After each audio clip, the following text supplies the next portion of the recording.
What's up? What's up? What's going on, good people? Welcome back. Welcome back. Glad y'all could be here. Glad y'all can be here. Yeah. Let me get this straightened out. And there are a lot of I's and I's that haven't been dotted and T's that haven't been crossed. But either way it go, it don't matter. We are live on the air. Glad each and every one of you could be here today. Make sure you hit the like button, whether you catching it after it's uploaded or you're catching it live. Do it live, like Bill O'Reilly, whether you're catching it. I actually know why he did that. Now that I'm been broadcasting for like a year, I mean, not a year, going on 3 years. I know why he did that. We're talking about when Bill O'Reilly had that blow up that went viral where he just said, fuck it, we'll do it live. I know why that happened. Because when you try to pre-record stuff, for some reason you fumble, you stumble, you mess up. It have to be like a million edits. But when you do it live, it just flows well. Like I could do my live show in one take. When I do an 8-minute pre-record, it take like 20 takes. This is completely random and off subject, but now I just figured out why Bill O'Reilly snapped and said, fuck it, we'll do it live. Because when you do it live, it just work. It just work. Well, my live show could flow real smooth. My pre-records, I'd be miserable. It's a funny thing that happens. Now I'm just rambling while I'm dotting I's and crossing T's for the show. But without further ado,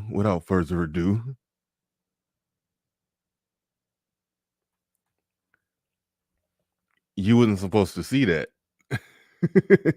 That's normally the logo that I have in the background right there.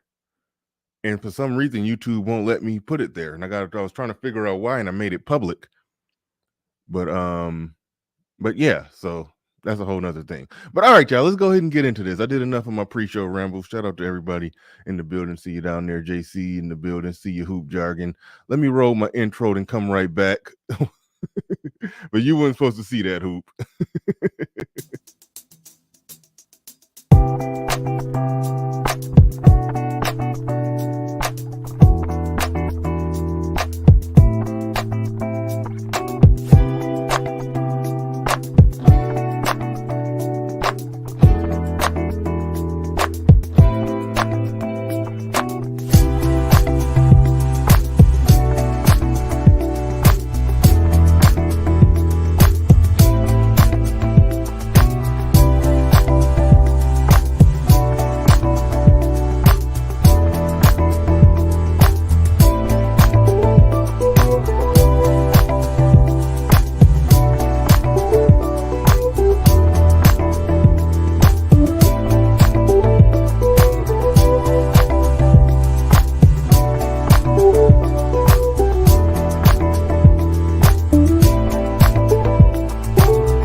Peace, folks. This is X from TPOT Media.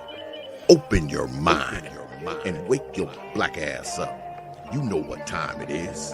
Hit that damn like button as you make your way in the door. Grab a seat, settle in, get ready. It's the Grown Man Hour with your host, my man, Bernard Riley.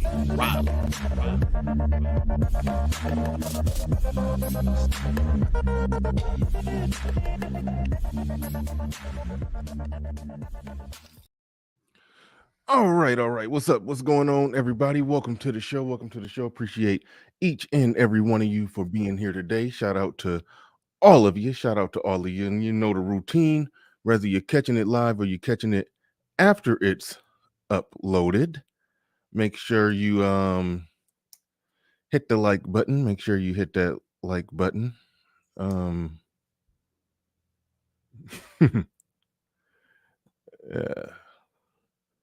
Something going on in the back that I'm okay. I didn't know if you knew. I'm talking to the person. All right. Where was I? LB Crypto says, let's go. Okay, shout out to the early bird squad, those that make it in bright and early before we get things started. Shout out to RM in the, and I didn't click on the right one. Shout out to RM, as she says, hit the like button as you make your way on in. And shout out to One Way, says pre-show. Actually like this. Actually like when y'all ask pre-show questions. Actually like when y'all do that. Pre-show question. Do you think the sister would ever think the same thing? Do you think her sister would ever think the same thing? Think the same way. I'm sorry. I'm thinking ahead while reading. Do you think her sister would ever think the same way about her white husband? That is a de facto kind of somewhat elephant in the room here. Kinda an elephant in the room. Would she think that way? Would she feel that way? Would she operate that way in that mindset regarding her white husband? We don't know is the safe answer. However, this is one thing that we can say, and I gotta check some data on this to make sure that it's as up to date and accurate as I think. Because sometimes the data be all skewed, but I think there's data that shows that the divorce rate, in SKC should have been showing this data for like a few months now. It's data that shows that the divorce rate in Black America is higher than the marriage rate. So Black women are filing a lot of divorces. However, if some other data that came out years ago that shows that when a Black woman is married to a white man, that they don't file divorces. Now, their argument is that, well, they getting a better deal with the white man, so they're not filing the divorces. But in situations like this, where you have two twins, both of them successful, both of them married to men who are successful in their own right. Both of them got big, happy families, and both of them, they got the same exact genetics and mindset and precursors and everything. That's how twins work. You're literally the same person. Yeah, I got 100% of the same DNA. So that means if one of them got tired of being in a marriage, if one of them got bored being in a marriage, the other one has the same genetic propensity to get bored or tired being in the same place. Because when I play the video, you're going to hear her talk about what she's actually, what she actually wants to be married to, what she's actually, what she actually finds, value in, you're going to see it. You're going to see it, it's going to be obvious. So I'm rambling here, but it is worth pointing out. It is worth pointing out that both of them in seemingly happy, healthy marriages with kids, big happy families. The one married to the white man didn't leave, and the one married to the Black man did left. And nowhere in the midst of all of that can anything be said about what went wrong. What did he do? No, it was just that's why I put modern womansplaining in the title. She was just talking about her feelings and how she didn't feel happy and she wanted her own happiness. And somehow throughout the course of marriages, throughout the course of marriage, you're going to end up not happy. That's just a brute fact of reality. You're going to end up not happy. Just a brute fact of reality. But here's the deal. A woman who truly values marriage, she will stick it out through aspects of that not happiness for the kids. And I'm not talking about not happy meaning this dude is beating you over the head with pots and pans, because that ain't what she's saying. She's just saying that she just wanted to feel free and happy. That's what she's saying here. So when she's saying that, and when we have an understanding that that's what it was and that's what it is, then yeah, we can look at it like that. The one who's married to a white man is like her want, need, and desire to have that superficial status symbol of whiteness next to her is probably what will make her say, you know what, I'm going to do what women have always done, and that's when, their volatile emotions, they're fluctuating, very erratic, up and down emotions. I'm I'm going to I'm going to stick through this situation. I'm going to do what's better for the greater good. And with the one that's with the black man was like, nah. Woke Quill in the building. Woke Quill in the building says one way. Says at one way, yes. I don't even know what you mean, but shout out to Woke Quill. Shout out to, he says, I guess going broke is graduating from is graduating from wealth. LOL. At my job, we joke and say new hires that got fired graduated to customers. That's definitely one way to look at this thing. That's definitely one way to look at this thing. The standard RLC in the building says early. Hoop jargon, shout out to you. Judge Zilla. The geek surgeon in the building. JC the Conqueror in the building. Therese O'Neill in the building. And the Mac the Trucker in the building dropping. I haven't played it in so long. Dropping these last $2. I'm not gonna lose. Shout out to the Mac the Trucker. Shout out to the Mac the Trucker. Christian, if she's posting thirst traps on TikTok already, send that to me. If she's posting thirst traps on TikTok already, send that to me. I need that. Not that I need to see her thirst traps. I just need to know that that has to be averaged into the equation of my analysis. Shout out to the Clue channel. Shout out to the Clue channel in the building, putting 5 on it. And shout out to Marco El Grande. What up, BR? Remember hoes never to be listened to. Oh, I think he means old hoes never to be listened to. That is that's the Marco I remember just by the commentary. Yeah, it's been a few Marcos that have came and gone, but I know which Marco that is. Shout out to Marco. You the one that really I think sparked the SYSBM craze in this space back when you cammed up with some mamacitas from somewhere. I don't know where those chicks was from or where you was at, but yeah. But anyway, that was interesting. All right, I was going to get into a number of things. But I think we're going to dive right in on the main topic since we're already here. So let me go ahead and enact a screen share. Or even better than that, screen share. Let me do a video file share. It's two different things going on here. All right, so I can do that.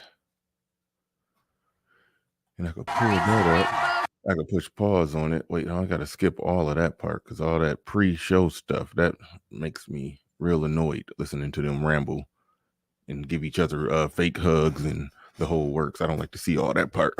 But shout out to Marco. And you can just click on those when they happen. You can actually click. Well, I don't know. I'll figure it out. I'll figure out exactly what I want you to do as far as that. But sometimes it's okay to just go. Well, put it like this: if it goes up for a while and you think I missed it, then just go ahead and click on it and put it on the screen. But all right. Oh, and we got. Okay, so there. Okay, so here come. Here come the thirst trap pictures. Okay, I see. Oh yeah, she thirst trapping. I'm gonna put those up for y'all in a little bit. It ain't the worst of thirst trapping. But you seeing a slight noticeable difference. A slight noticeable difference in the pictures post divorce. A slight but noticeable difference. But all right, let's go ahead and get into this. I'll show it in a little bit. Yeah, Kristen said she's just getting started. Right. Right. But all right, let's go ahead. Let's go ahead and get into this. Hopefully I got it moved to the right part. But let's go. Better to be lived, your life's better lived apart than together. Yeah. When it comes to life, you know what I mean? She's always just right by my side. So I love you. You know, there's so many, you're at an interesting stage or phase in your life, Tia, and you've spoken about this, so we're comfortable. She should have did like Aisha Curry, just stay married to him and still thirst trap. That's what she should have did. Asking you about it, but you and your husband, like a lot of couples, decided that it was better to be lived, your life's better lived apart than together. Yes. How did you know that it was time? That's a really good question. To take that route. I knew when I really started to focus on my happiness. I feel like women, we tend to focus on everybody else's happiness, making sure that everybody else is okay, meaning our children. No, they didn't show the audience, but you know, it was a whole head full of nodding women when she said that. You know, it was a whole audience full of nodding women. Yeah, we focus on everybody else. Yeah. Meaning, you know, our children, our friends, our, you know, family. But at the end of the day, it's about self-love. And when you start to really work on yourself, love yourself, know your value, know your worth, and then all of a sudden there's this awakening. Wow. And it's not easy. It's a hard journey. Now, I said this before. This was back when give me a second, trying to fix my light here, make sure that my lighting is proper.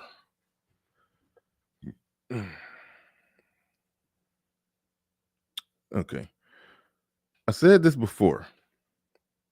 Yeah, we can go with that.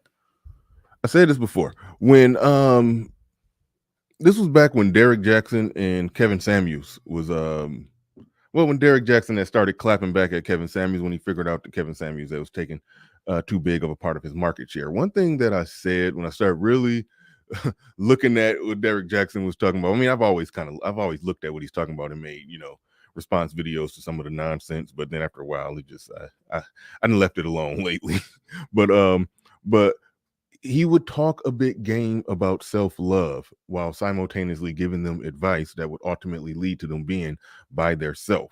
So it's like, it's interesting when she's trying to womansplain her reasons for a divorce or why she divorced her husband. She's using that same type of self-love type of language. And the reason I call it womansplaining, because any other situation, this conversation would be about a man abandoned his wife and kids. That's the conversation. If a man leaves, and even when he's not the one that left, the conversation is he abandoned her and the kids.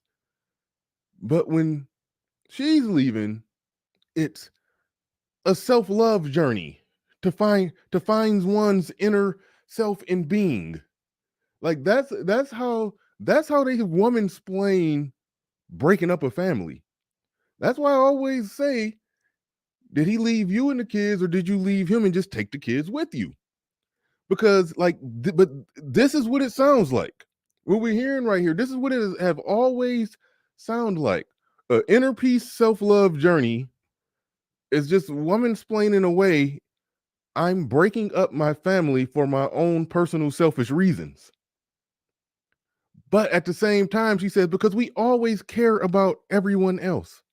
We're always thinking about everyone else. But when women are filing 80% of the divorces, even if half of them was for good reasons, that still would mean the majority of the divorces that are being filed for selfish reasons like this. But the narrative that people like me have pushed back on, the narrative is that men are out here just breaking up happy homes, not stepping up to the plate, not being fathers. These are women in happy marriages who are cutting and running. We're seeing that plain as day. Women in happy marriages cutting and running. She can't name a thing that was wrong other than her feelings. That's literally where this is at. That's literally where this is at. But at the end of the day, I feel like it is so worth it. So yeah, wow. Thank you. Tia. So worth it. What I think, I mean, first of all, you could hear the people saying yes, and here, people at home are sitting thinking I feel this because marriage is hard. It is. It takes a lot of work. And it also takes a lot of guts to know when you need to change something. Yes, it really does. It takes a lot of courage to say, this isn't working. Yeah. Was there a moment where you knew, I have to do something different? Yes, I feel like when... Hold up. See, I got to stay out the comments. That midlife crisis thing is real.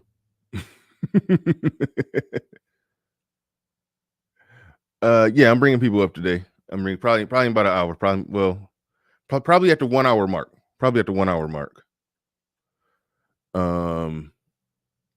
Here's the thing. Somebody just posted the midlife crisis. Listen, we're in a place now where how they say men go through that midlife crisis, where they go and waste a lot of money that they don't got on a shiny red Corvette. They 50 years old. They bought a shiny red Corvette. They trying to get with them a little young 20 something. They call that midlife crisis. Women have that thing as well. Women do that as well. It don't get talked about that much, but it manifests itself in these self-love journey divorces and in all those Cosmos magazines where they start saying things like women reach their sexual peak at 40. I know that. I remember that stuff OGJ Speed came on here and tried to sell. Women reach their sexual peak at 40. It manifests itself in that kind of stuff. And I said it to us, and I said it back then. They are trying to sell some second wave, last call for alcohol, hot girl summer to over 40, overweight, post-war women to try to they're trying to sell that, saying you hit your sexual peak at 40, and they start believing that stuff, and they feeling like they want to be free. I'm tied down. I got my kids, and I got my husband. I want to get out of here. That's basically what it is. And then they start womansplaining some self-love journey. That's basically what happens there. That's basically what happens there. Shout out to Patriarchy Strikes Back, dropping the $10 on it. Says, does this thing work? It absolutely works. Thank you for dropping $10. Dropping $10 on it. I can't even find it. I was trying to play the what do you get for $10? I can't even find it. I don't know where it's at no more. I was trying to find it. Okay. Fuck it. Okay, screw it. But thank you for the $10 super chat. It's like he must really want a piece of this one. He must really want to get in on this one. So I may bring you up early. Let me cycle through it. Once I cycle, because I had a few other topics I was gonna get to. Once I cycle through this one, I'll put it in there for you. Hood Servant in the building says, Bernard, I gotta explain my new theory to you. Schrodinger's wall. Can women be pre-war and post-war at the same time? That is an interesting concept. I'm interested. Shout out to the orange pill nurse putting 5 on it.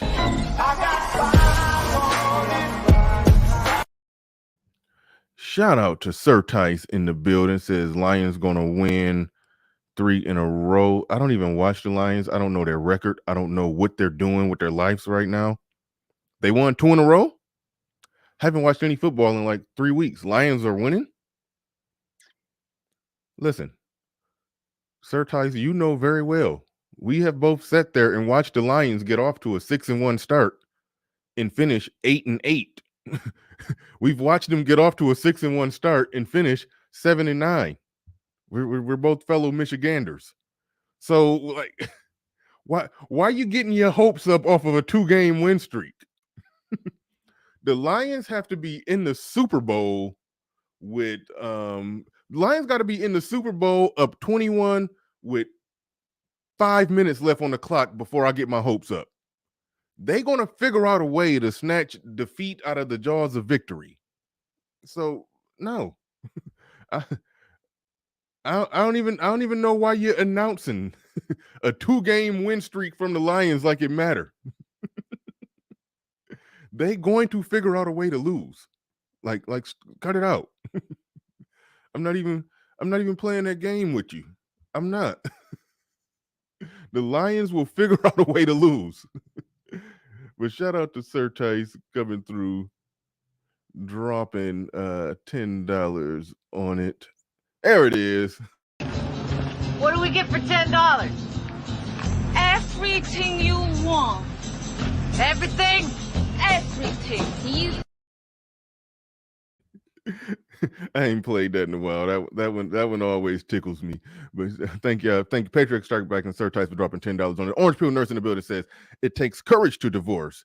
Damn, that 70 to 80% of women who file divorce are the most brave and courageous women of this era. Yeah, it takes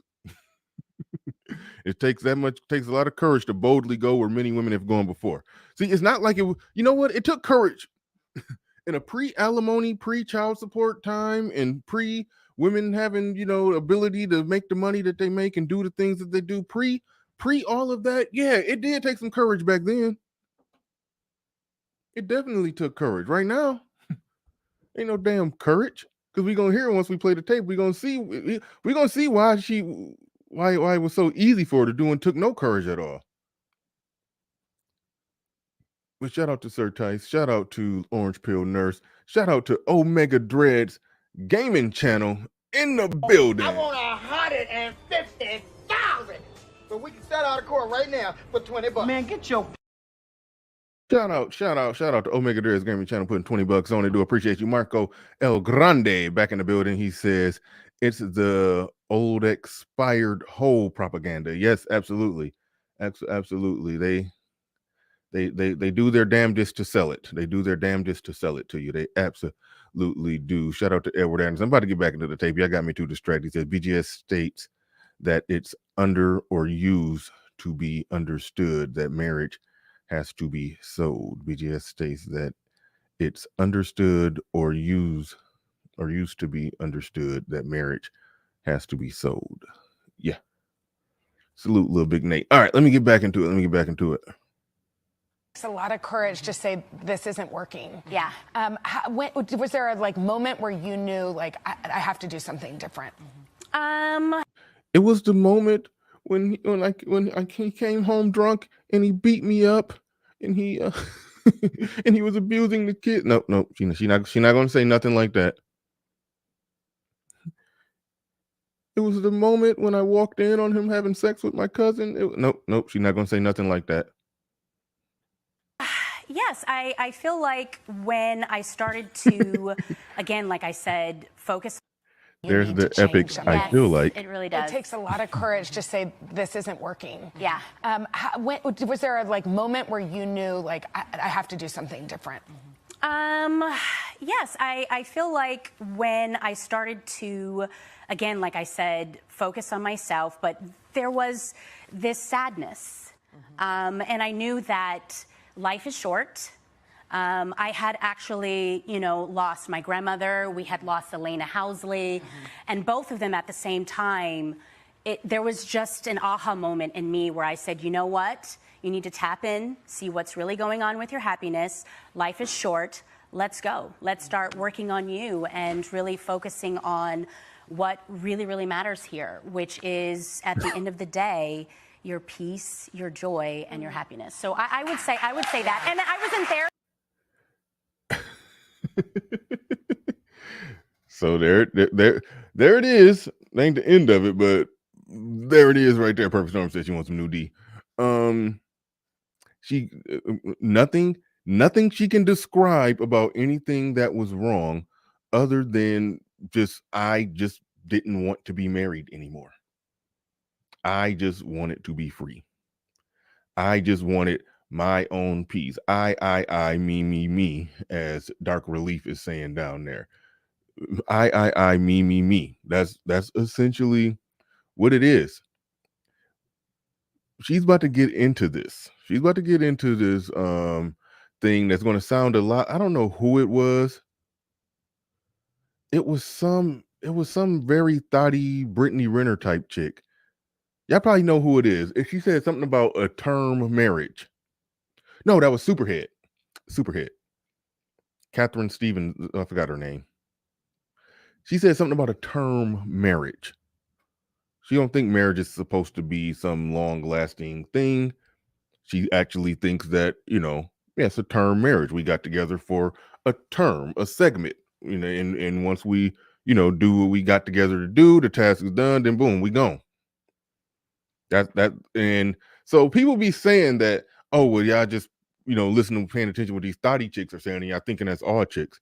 But even a chick that presents herself well, who speaks well, who, talks like Candace Owens and presents a certain way, a lot of them still have that same pathology. Because what she's going to be talking about is a term marriage. That's what she's going to be talking about. Therapy as well. Yeah. I'm a huge fan of therapy. Like they're talking about short-term marriages. But they expect men to come high-stepping in there to get married.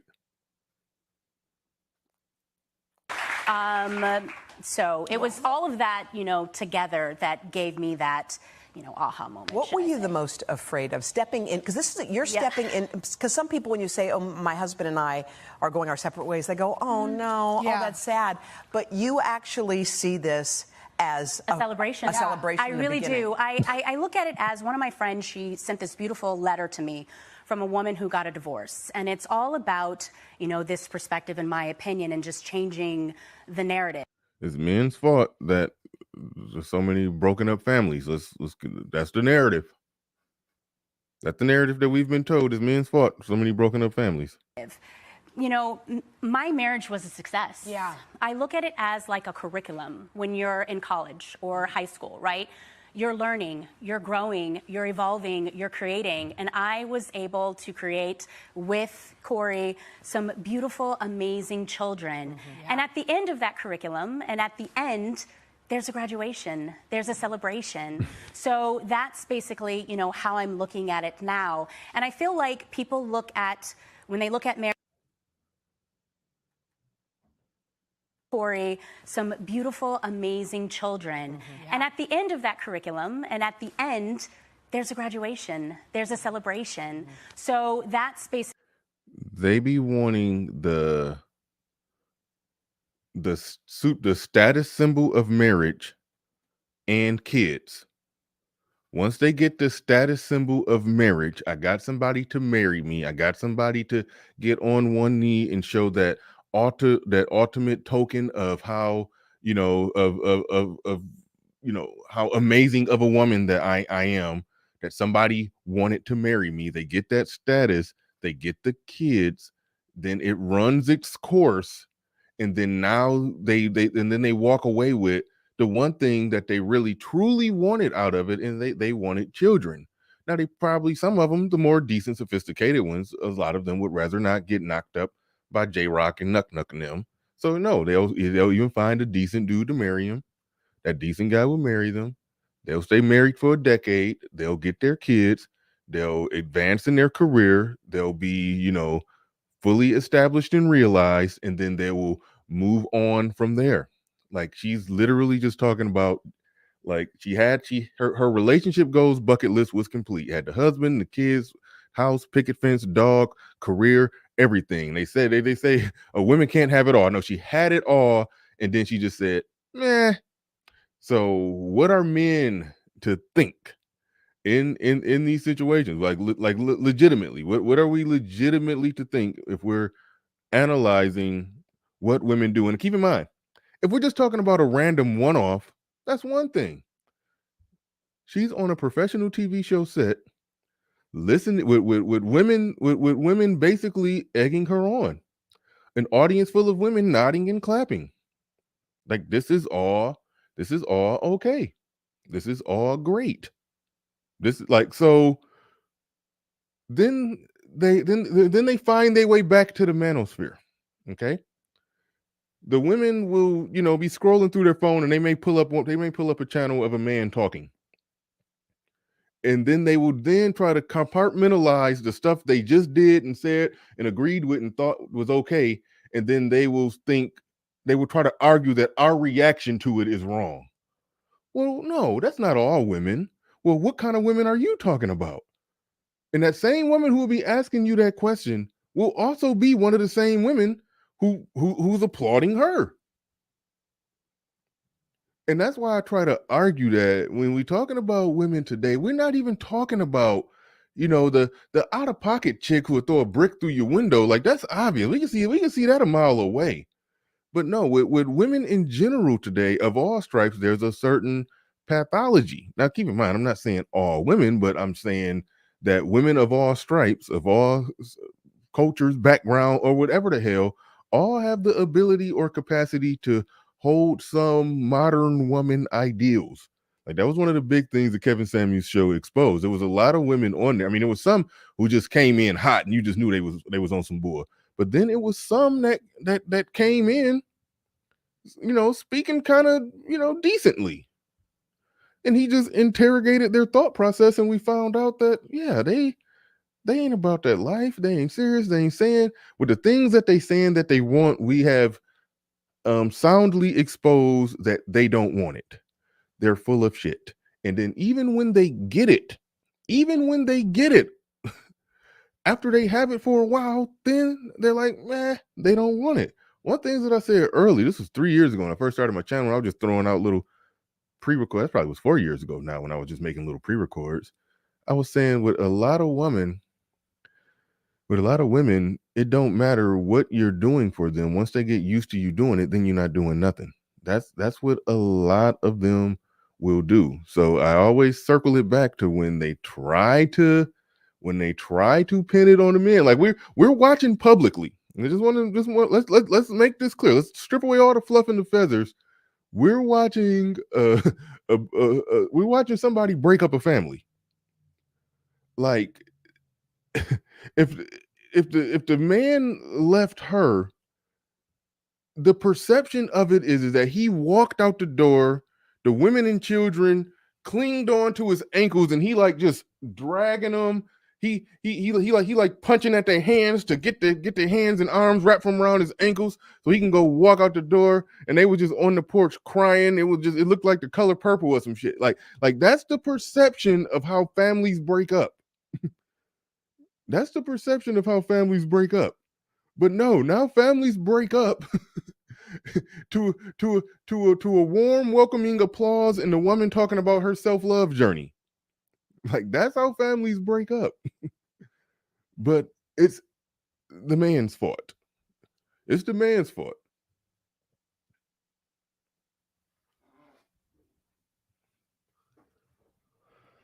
All right, let's roll some more. Basically, how I'm looking at it now. And I feel like people when they look at marriage, that success equals longevity. But no, at the end of the day, it's, are they happy?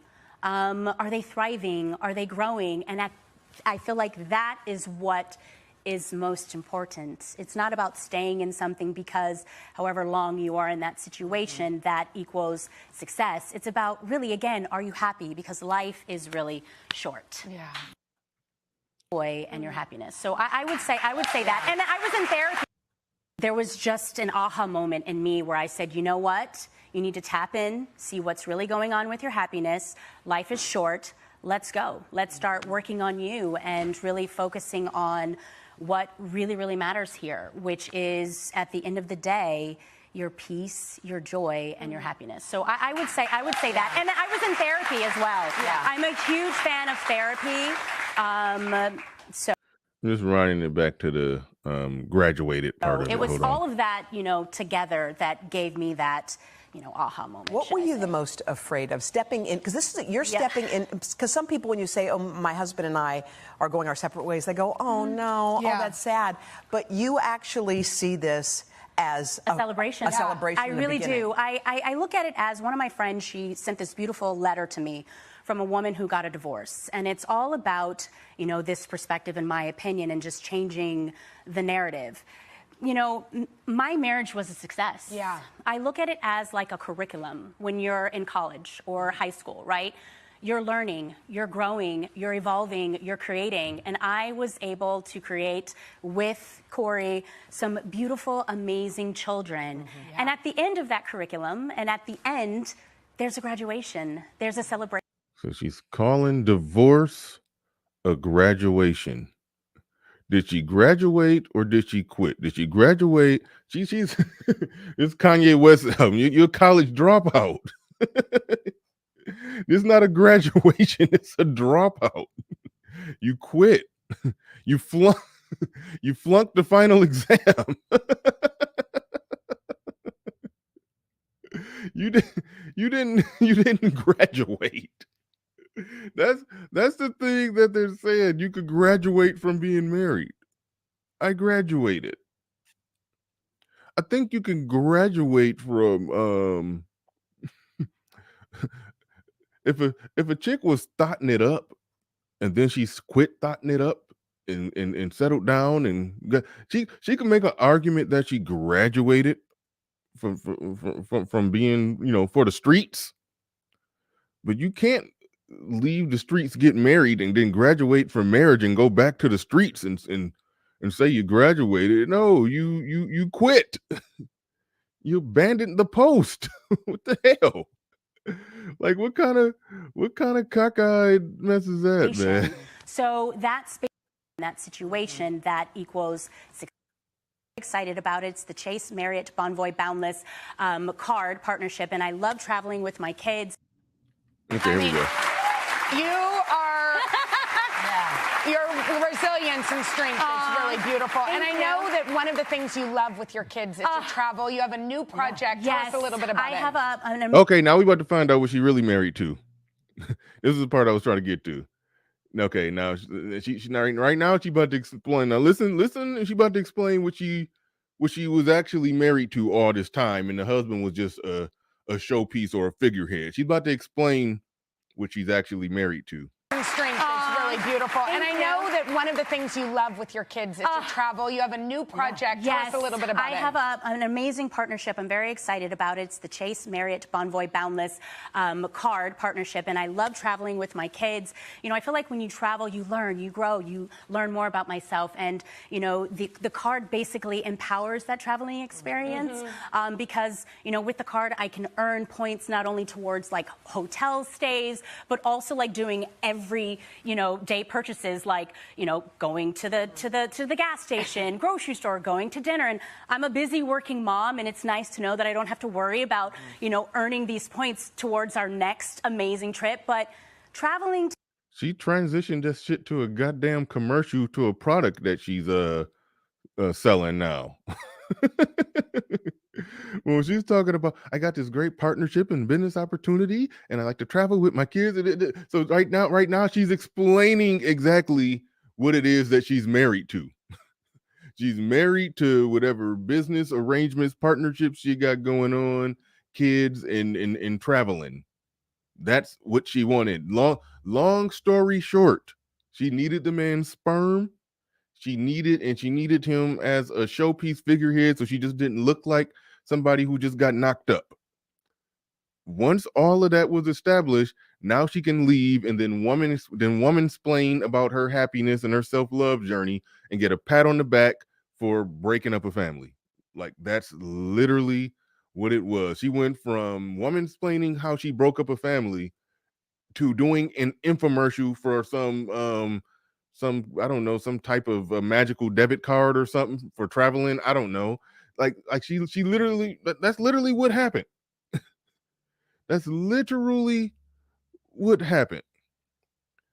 Now, Patriarchy Strikes Back, if you're still listening, I know you did want a piece of this. I got some other content that I wanted to get to, but if Patriarchy Strikes Back is still in the building and he wanted to come up and have his take on this. I will drop that in there for you. But yeah, that's literally what happened. It was shameless. That was some shameless shit. You're talking about divorce and breaking up a family and just transitioned that smoothly to a travel card commercial thingy majiggy. Like she started basically explaining what it is that she's actually happily married to. And that's basically what it is. She couldn't, go be happily married to that and do her last call for alcohol post-war hot girl summer thing that she's trying to get jumped off. She couldn't do that in clear conscience while still being legally married. I think that's a factor in the equation as well.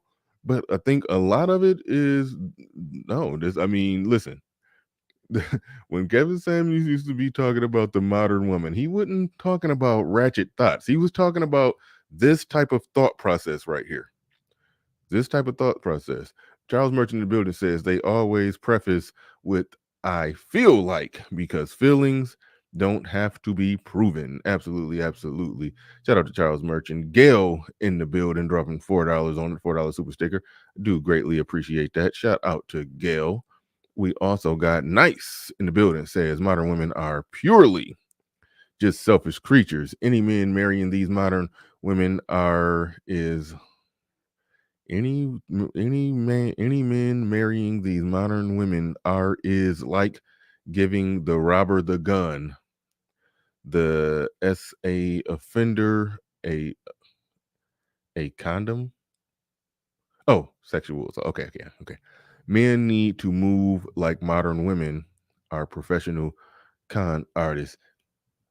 Yes, you do got to keep your guard up. I don't like the notion of men walking around in constant perpetual fear, but you do have to have your absolute 100% guard up. You do have to have your guard up, and any woman that you deal with, you got to deal with her from the standpoint where you're in control, you're running things, and it's on your terms.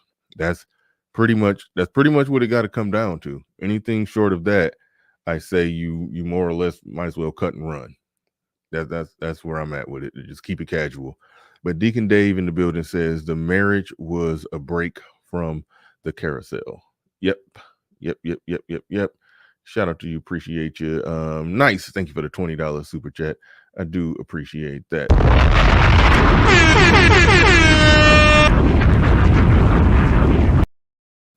And Deacon Dave came through putting his last $2 These last $2, I'm not gonna lose. And that one was for him and Wizard Kelly. That's one of the funniest names in this space. He says, those points flew me out to give mama back shots. Those points. Oh. Oh, man. I halfway know what you're talking about. I think you're talking about the card thing. Hold on. Got to do something.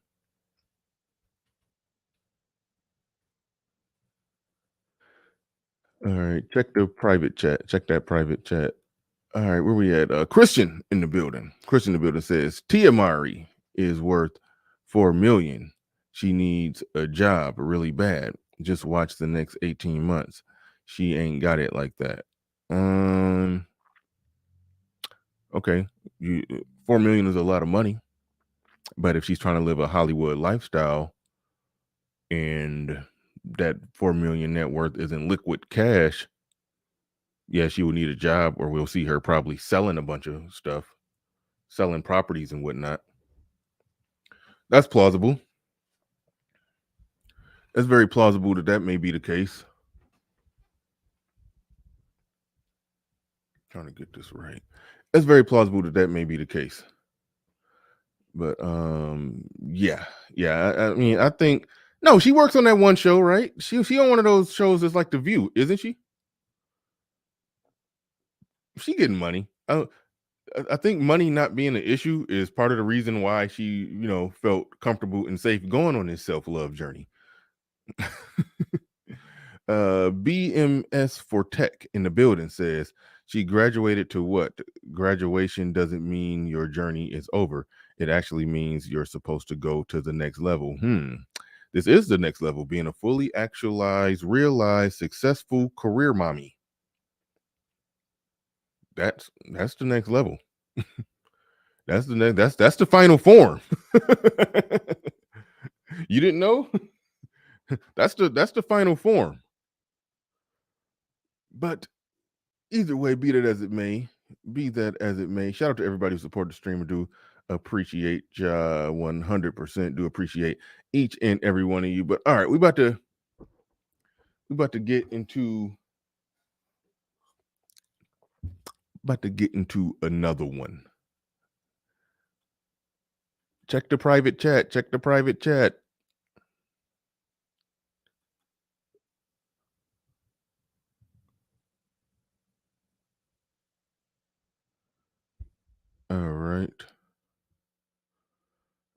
All right. Let's see. We are joined by Hood Conservative. I was about to roll another tape, but I'm interested to hear what Hood Conservative got to say. If you are new here, subscribe. If you're one of my new subscribers, thank you very much. I do appreciate you being in the building. But we are joined by the Hood Conservative. Do appreciate you coming on through. Did you come up to tell me about your new theory you've been working on?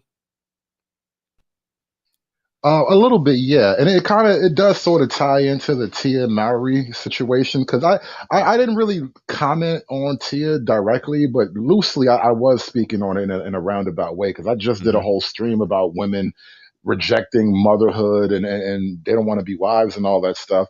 And in the middle of the stream, like it just occurred to me, like, wow, you know what? A lot of these women are actually post-wall, even while they're pre-wall. Explain.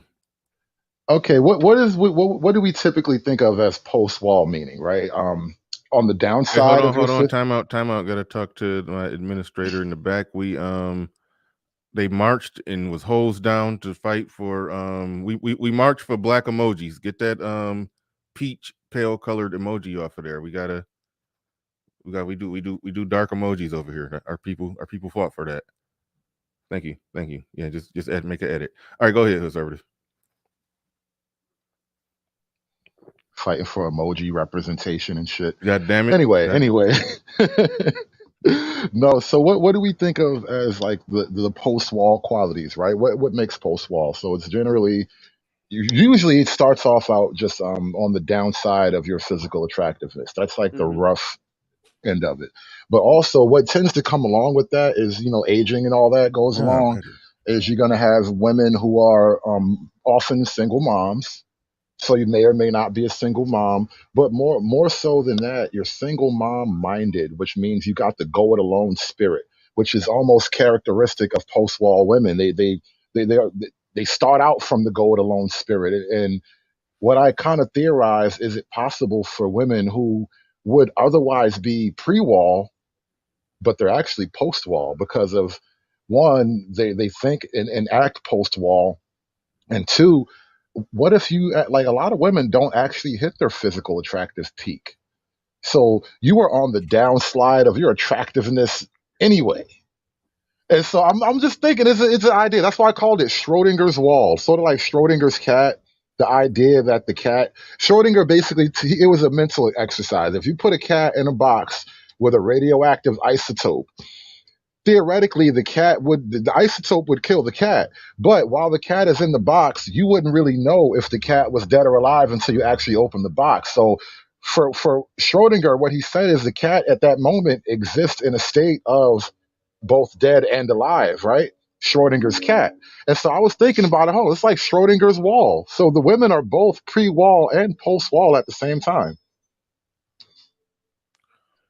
Yeah, I got questions about the whole cat thing. If you know the cat is in the box and then you zap it, or is he saying that until you double check to see if it's dead, you don't know if it's dead or alive? Is that pretty much it? It's not a zap. You put it in essentially poison. So it doesn't kill the cat instantly, but you know that it will kill the cat. And so inside that box, there should be a dead cat, but you don't really know until you open the box. Mm-hmm. And so that's the bait, and it's a thought exercise. As far as I know, no cats. I mean, hell, they probably did this to a cat at some point, but allegedly, it's just a thought exercise. But that's kind of where I took the No, name from, is they Schrodinger's did. cat. Yeah, they did that. It was a time when there was no checks and balances, and they they did unethical experiments back in the day, and still today to some degree with animals. But anyway, that's another story. But yeah, so as far as the Pre-wall and post-wall, post-wall at the same time. Yeah. pre-wall and post-wall, the argument basically is that they are essentially pre-wall with the same mindset, ideology, and philosophy of a post-wall woman. Hell, sometime with the same body. Oh, okay, yeah, that's where the whole concept of the wall get fuzzy, because it's a some women just don't got it at 22. I mean, it's right. And there's so another thing. Like, we were talking, I had a whole, I went down this rabbit hole. It was funny because, like, I was starting to think about it. Like, some women, when you fight the wall, the wall fights back. But other women, they don't fight the wall. They just, that's what you call aging gracefully, right? So it's not all women, but I think the idea still holds at the center. Yeah. No, it's an interesting concept. It's an interesting concept. Nanga Iboko says, at the very least, at least she gave her ex a very fair divorce settlement that most divorced men would love to have. See, that I don't know that much about. I didn't look at the settlement or anything. Does she have to pay him money? I mean, is that accurate?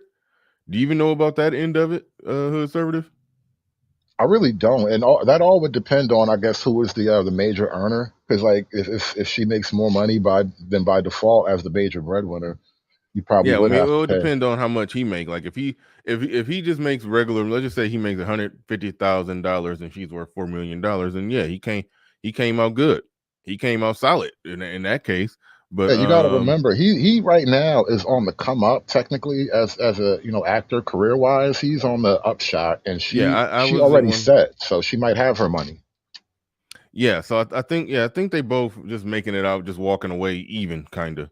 I think that's more or less what's happening. Because I don't be knowing these people sometimes. I just will listen to what was said in the viral clip and then react to it without doing my research on these people's personal life. I just analyze the words that come out of their mouth. But my understanding is that when I looked at him and I saw the name, in the way they talked about him, I was like, he sounds like he might be an actor of some sort. But so if he's making actor money and he's on the way up, then I don't know. I can't imagine. I can't imagine he shook her down in divorce.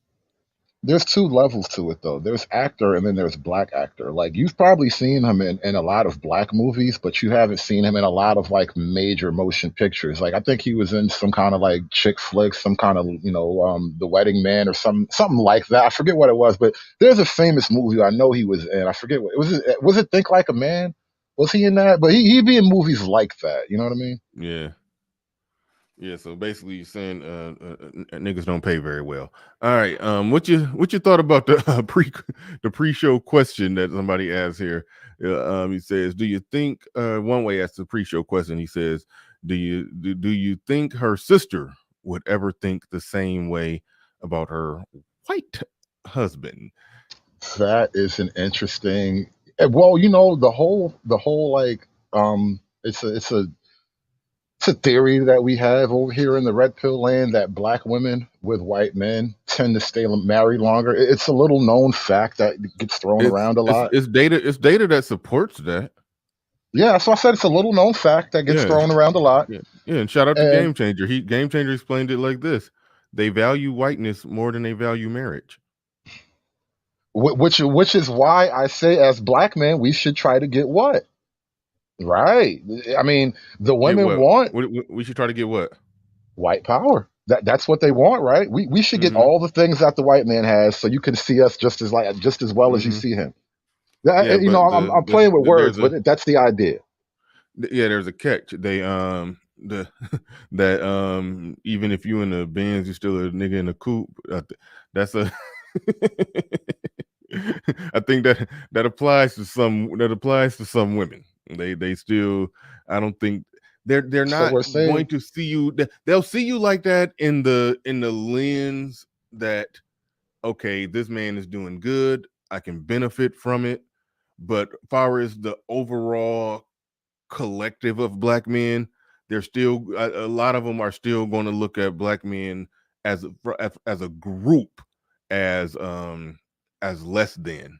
It's like no matter what, because even with a lot of them, even if you follow the logic all the way home, when we start talking about actual successful black men, it'll even come out. And sometimes this is where the online talking points get far upfield. And I got a question. Okay, how many women in real life really think like this? But once we get in like the 12th round of the fight, and then if we narrow it down to successful black men that got it going on, then you still in a white man's country. You in another man's patriarchy.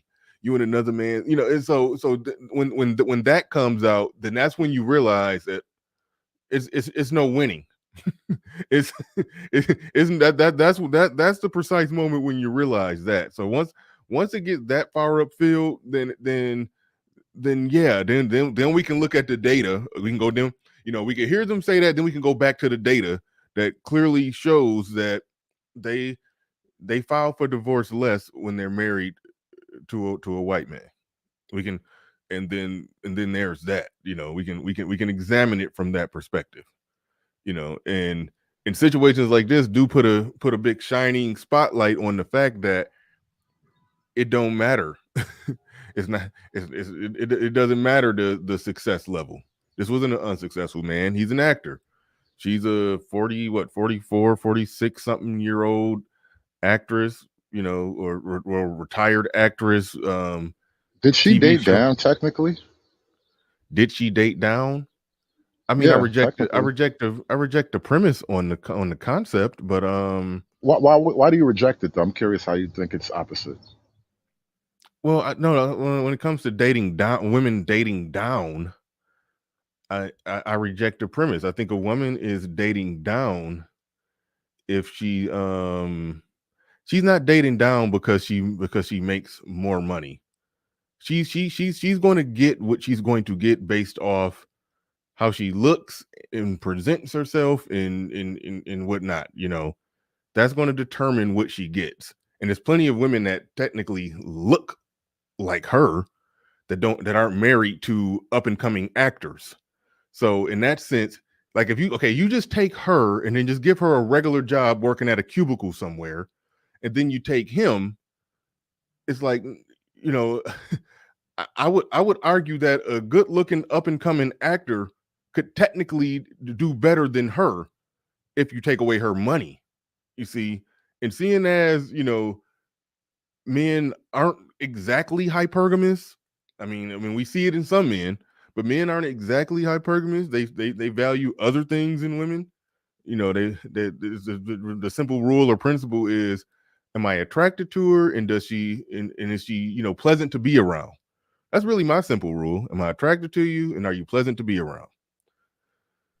When Well, you look that's at how he approached it, but I don't know if that shakes the basis of dating down as a phenomena. One, if he is not established as an actor, even in Black Hollywood, if he's not established, and she's already established above Black Hollywood, technically, her show was on like was it ABC or whatever?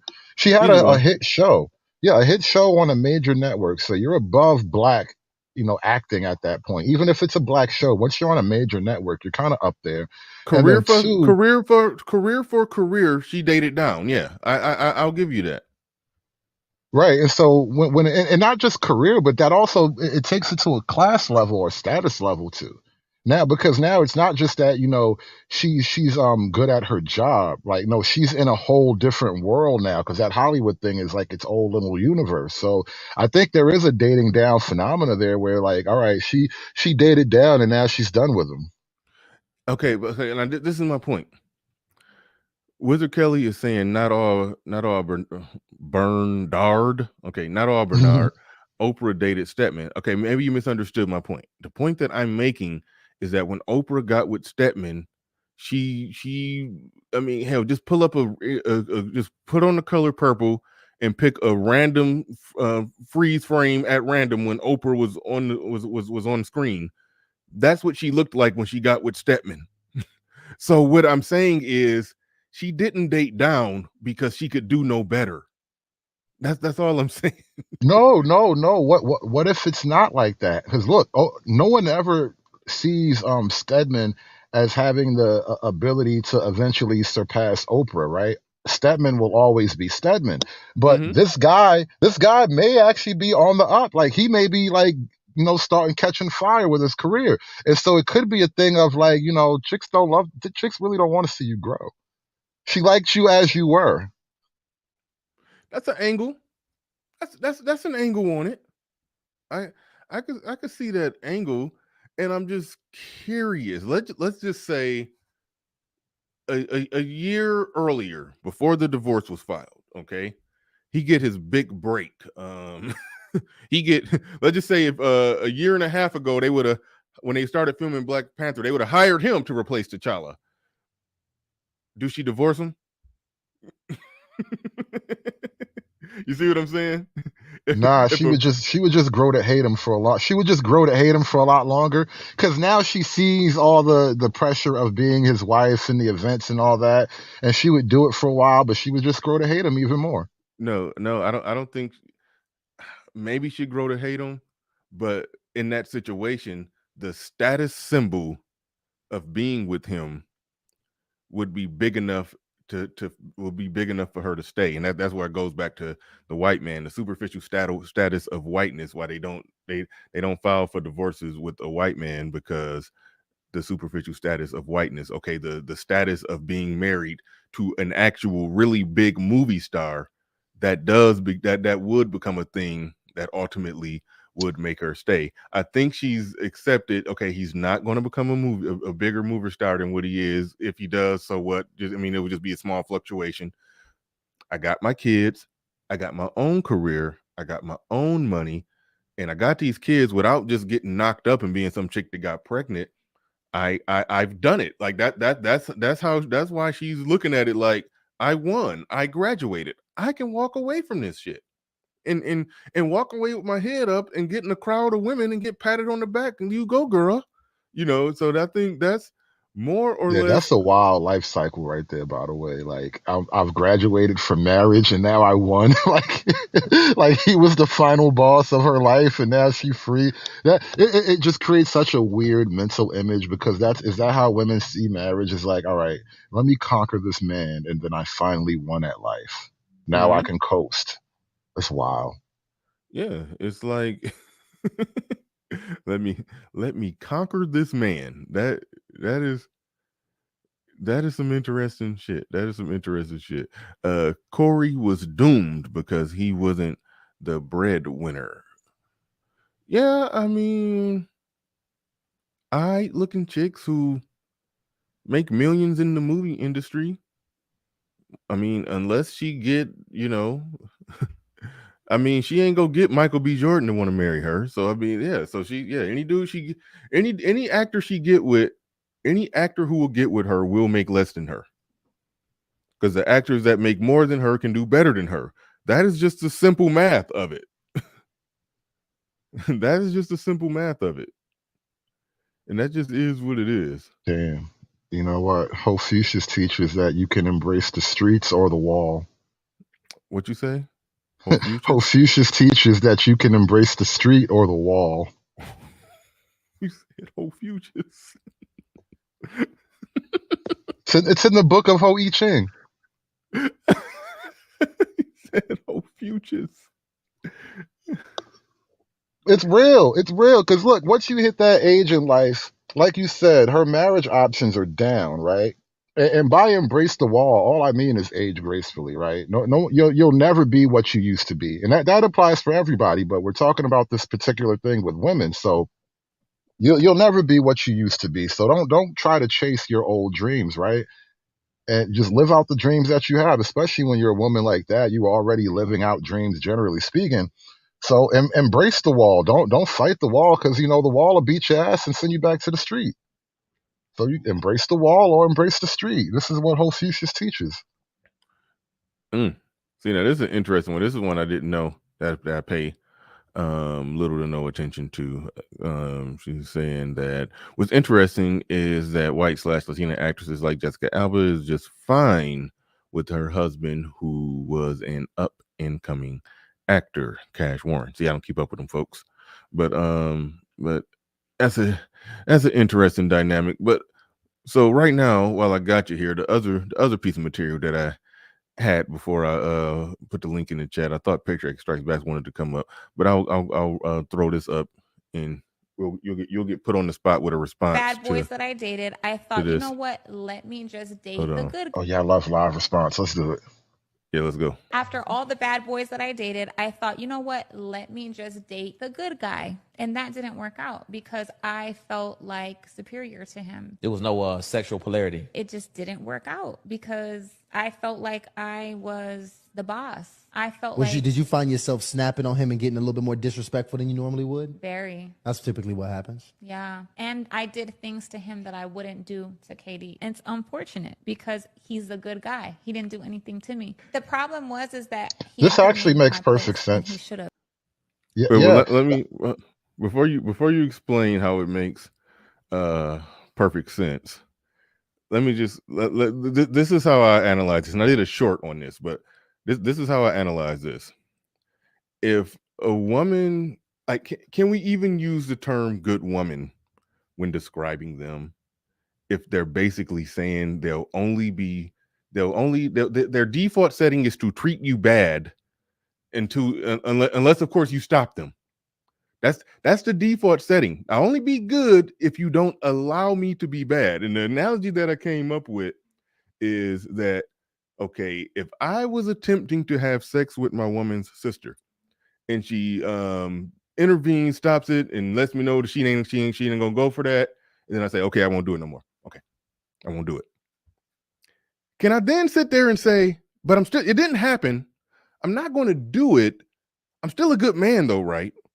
Because basically you didn't allow it. That's essentially what it is. I don't even know if she made it to the part where she said he didn't put her in her place. Hold on, let me see. Whenever that was supposed to happen, at some point in our relationship, he didn't put me in my place as the woman, as his woman, and he didn't show me that he can lead. All right. See, now I understand the concept of them needing to be put in their place. I get all of that, but what they are unknowingly admitting is that their default setting is to be bad people unless they're under the thumb of a man who's not going to allow them to be bad. That'd be correct. How can we, what do we even do with the concept of good woman when so many of them say it? I guarantee if it was a room full of women, they would all be nodding their head to what she's saying. So by what standard do we even measure? Can we even say these are good women? Or that's what I'm wrestling around with. I know where you at on that patriarchy, but let me go to well go ahead and respond, and I'll get because Hood Conservative has some theories. I'm sorry about that, but no woman is good, right? Like it's the same thing, I guess. Even from a biblical standpoint, no man is good either.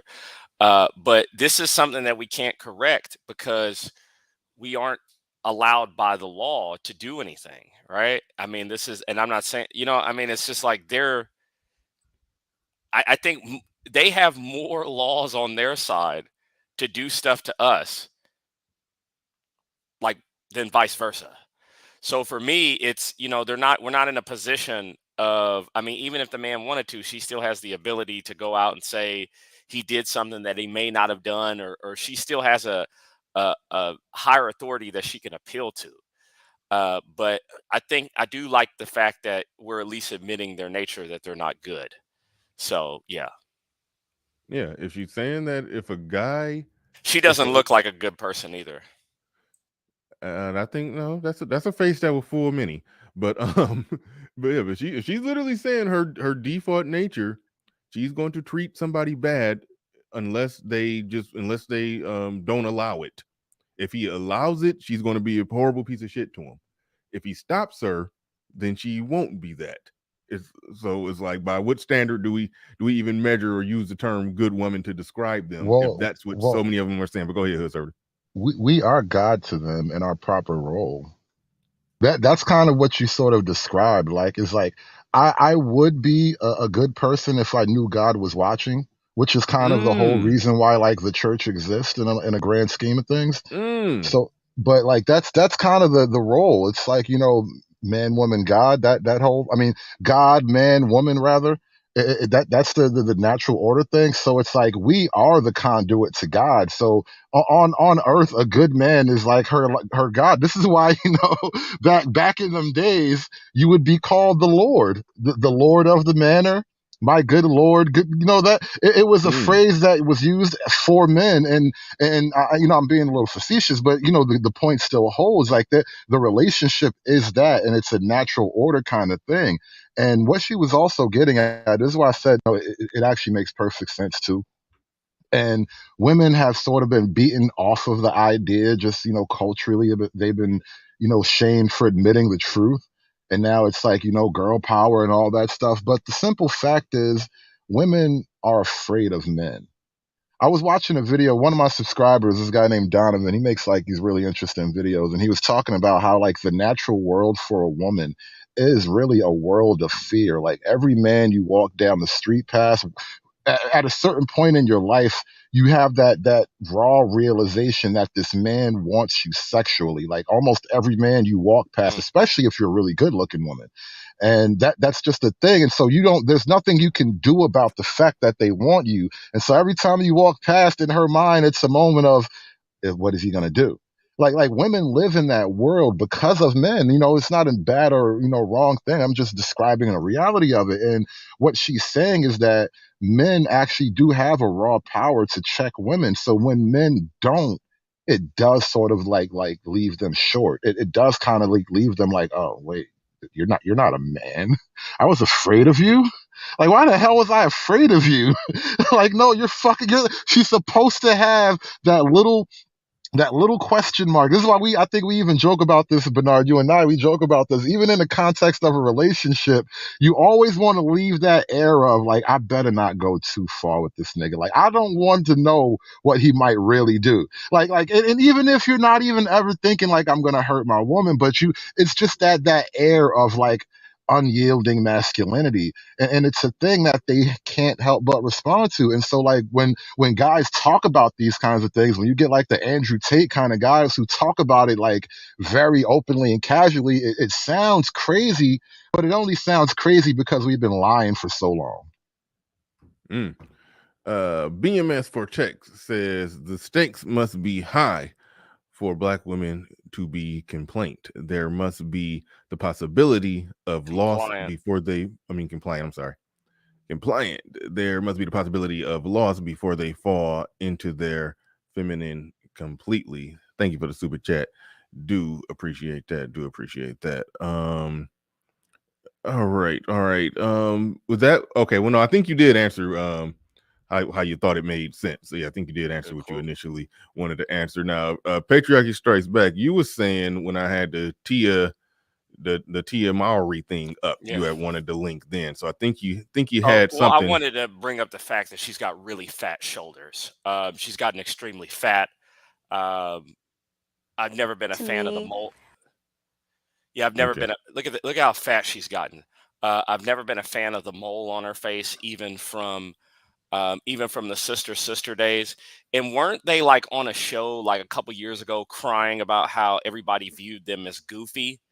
Look at those shoulders. Look at that. It's just a blob. There's like no definition there at all. Yeah, she's definitely been use a collarbone or two. I know there's nothing there. So, and then I don't like this. What is it? She looks like she's about to go to Wakanda with this. So, I'm going to say like, they're always complaining. Like both of them, they're always on TV crying about something. And I think they just haven't, I think Roger actually went home and they just don't have anything else to talk about because it just seems like every couple years that like I'm hearing these two like complain and cry about something. and her sister's married to like a white guy, right? And then she's married to a black one. I don't know if they like flipped a coin or whatever for that. But like, remember they were on TV crying a couple years ago, and then now, oh, they thought we were goofy in the past, and none of the guys liked me because they thought we were goofy, and I think they were talking about black men. And then one of them was on what's that show with all the little? It's like The View, except they're younger, right? It's like the younger version of The It's like View. The Talk or something. The Yeah, Truth with or the something. woman with the look. yeah, it's definitely not a look on there. With the woman, the cheetah girl woman with the fat face, and the other fat woman. And so like they were all like on there. It's just like they find a way, the sister, they're like herpes. Like they never go away. It's like you always find a way to just like pop back up at an inconvenient time and say a bunch of stupid stuff. Well, speaking of stupid stuff, and I think you may find this one interesting. I don't know if you know that this happened. That okay, both of the sisters, they were on a couch getting interviewed, talking about their marriages. Now, I think everybody knows that they are half white. Okay, one of them is married to a black man. The other one is married to a white man. Only the black one was, only the one that was married to a white man. that was the one who had to explain the social dynamics of her interracial marriage. You see what I'm saying? Interesting. But yet the one who's also half white and half black doesn't have to understand. I got an opinion. It was just funny because they by the same genetic ratios, they're both in an interracial relationship. This is true. Yeah, yeah. Isn't that wild? This is true. I mean, but I honestly think that when you see them and they date, I think number one, I think some of them pick a side. Usually it's not a good side, to be honest with you, because they're not good pickers. Obviously she isn't, which is why she's complaining right now with her funeral dress on, and trying to do she's trying to look like Beyonce I just thought about her outfit. She's like trying to look like Beyonce with the hat on. But anyway, I'm going to say this. When you date, I think when they date interracially, you have to you're judging people by a different standard, right? So if I like steak and I like chicken, the things that I'm looking for in the steak are going to be different from what I'm looking for in the chicken because they're two completely different things. The style is different, how they carry themselves is different, et cetera, which is why you can see Eve, who, the black man had to be a pit bull, but you're with a gumball race car driver as your husband. Mm-hmm. You're obviously not. He obviously didn't have to be a member of Rough Riders for you to or Stevie J for you to mess with him. So it's different. Like it's different rules for different groups, and they know that, right? And they wiggle around that. So maybe the other one will be on a couch sometime soon, whining about how hers didn't work out because I think. Well, hold on, real quick. That right there is something I was thinking about too, and I want to bring that up earlier. It's something you said that made me think about. You were talking about like even when you in the Benz, you still a nigga in the coupe, and you were saying that, Bernard, in reference to women looking at you like that, no matter how well you do, black women rather. And I'm thinking, well, who actually holds the harsher stereotype for black men? Is it white men or black women? Facts. Here we go. Facts. Yeah. Who's telling them that they're not man enough, right? Right. No white men.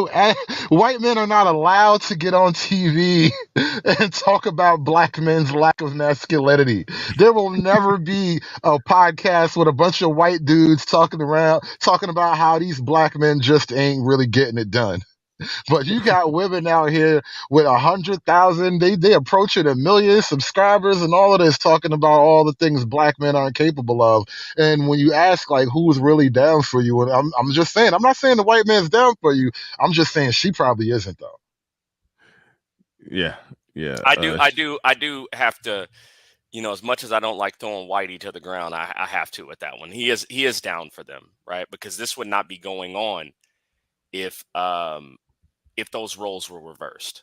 I have to be honest at this point. If roles was reversed? So it is white. I would have to say it is white people allowing this to happen. You know what I mean? They're because if it was a black male centered space, some of these dogs wouldn't be able to run wild like this. Well, really, that's not shocking in the grand scheme of things, because the the rebellious black male voice is probably a more direct threat to like the liberal narrative than any conservative narrative. Oh, absolutely. I mean, I think a lot of, and this is, I don't want Big Nate to come up here and give me a lecture on hope like he always does, but I think the conservative voices, I think the white conservative voices, I think it's done. These people are weak. Yeah, they're too afraid of being called racist. They don't, they want to play by the rules. Yeah. They don't want to get their hands dirty. They want to play by the rules. Let's play by the rule. They want to, like, do you know many white conservatives? Like, they're always like, well, we're all Americans and we're all in this together. They're the only ones talking like that. Liberals don't talk. And then they're always, here we go. Nate's gonna come up here and give me my lecture today. They always care about what the majority think before they do something. They're like, well, we got to win over the moms in the suburbs, and we got to win over everybody to our side. But the other people, like the transformers, they don't care. They just do what they want to do, and if you like it, it's get down or lay down. And until they adopt that mentality, we would have never been in this mess if those white conservatives would have adopted the state property get down or lay down mentality. And they just didn't. They adopted it for Iraq and Afghanistan, but they definitely didn't adopt it when it came to their feminist daughters in the United States. Right. JC the Conqueror in the building with a $5 cash app, and Marlon B also in the building with a $5 cash app. Let me give me a second. I want to see if one of them said something. Okay, Marlon B just said Friday stream. Okay, cool, no big deal. All right, cool. Appreciate you. Where was I at? I was on the brink of something, but that is an interesting concept. You talk about white conservatives being cowards. I've talked to a few people about that. Some have tried to argue that, man, they really just ain't about that life. They just pay lip service to certain ideas to get elected, but they not really trying to change nothing. They with the same bullshit. They just placate to certain talking points or whatever. Yeah. And I argue that no, they probably just weak. Like a lot of black people like to underestimate how much white men, because we view them as all powerful godlike entities, but we underestimate how much time, and you alluded to this, how much time they spend walking on eggshells trying not to come off as racist, or trying not to come off as sexist, or trying not to come off as homophobic, or they so in that way, yeah, they are weak. So when you say that the white conservative voices, they're dead. So are you looking at it from a perspective like because black men still have the minority status to where we could say certain things without getting shouted down as racist or sexist or homophobic, because they still look at us as standing over there with the Rainbow Coalition. So to some degree, do you think that our voices are the voices that's going to kind of take the lead in far as conservative thought movement ideas and whatnot? Well, we are the minority in the minority, and I do think that, I mean, we're in a battle too. We're not the majority, even amongst black men. We're not the majority. So Right. I think that what it is I think some people are more sick and tired, and we've seen the experiments from the suburbanite feminist women, and we've seen the bodies firsthand. We've seen the stuff firsthand, and there's a smaller room for error. And I feel like with the white conservatives, they're still just a little bit too comfortable to really just go hard like that. Whereas when it comes to us, like some groups of people have been pushed so far to where like they don't have another step to give. That's my opinion, So Bernard's abandoned this post, so maybe we'll have a monologue here. Well, I think He's no, probably I picking think up I think Uber there's Eats for lunchtime. Thanks for all the super chats. no, I think there's a lot to that. Another problem though also is you have to sort of change the paradigm a little bit. Like conservatives are doing a really bad job at like fighting narratives. And you have to fight you have to fight their narrative with your better narrative. And so a lot of the conservatives are stuck in like the old, I guess blue pill is probably a generic way to look at it, but they're stuck in a blue pill frame. So that was one of the things, like when Trump came along, he kind of shook it up. and just the fact that he was so like counterintuitive in a lot of ways, it kind of attracted a lot of people to him. Whereas like you don't have a lot of that kind of raw magnetism with pretty much anybody in the conservative or on the right wing in general. You got a lot of people who are good at carrying water and all that, but there's not a lot of that magnetism. So, and I've been saying this about black conservatives, like a lot of the younger black conservative candidates coming up. None of them have like, and it's sad that it has to be this way, but especially when it comes to Black America, you need black conservatives that have swag, that can Facts. actually say the right words. Like it's No, not just being right. Being right isn't enough anymore. You have to say right now. yeah, no, I think we've logicked and debated logical facts and economic policies and gave facts, figures, statistics, as Ramil would say, facts in the hat, right? Hmm. We've given that for years, and it's not working. Like the Ben Shapiro's, it doesn't work, right? Which you have to do. Well, number one, my opinion is Works at what though? It works at doesn't work at doing what? changing the culture and forcing your will. It doesn't force your will. I'll say that, but I do think there's a lot of value Things in are getting Ben worse. Shapiro Ben Shapiro's a clown. refuting. I'm sorry, what's that? Ben Shapiro's a clown. If Ben Shapiro was effective, Trump, like, what has Ben Shapiro stopped?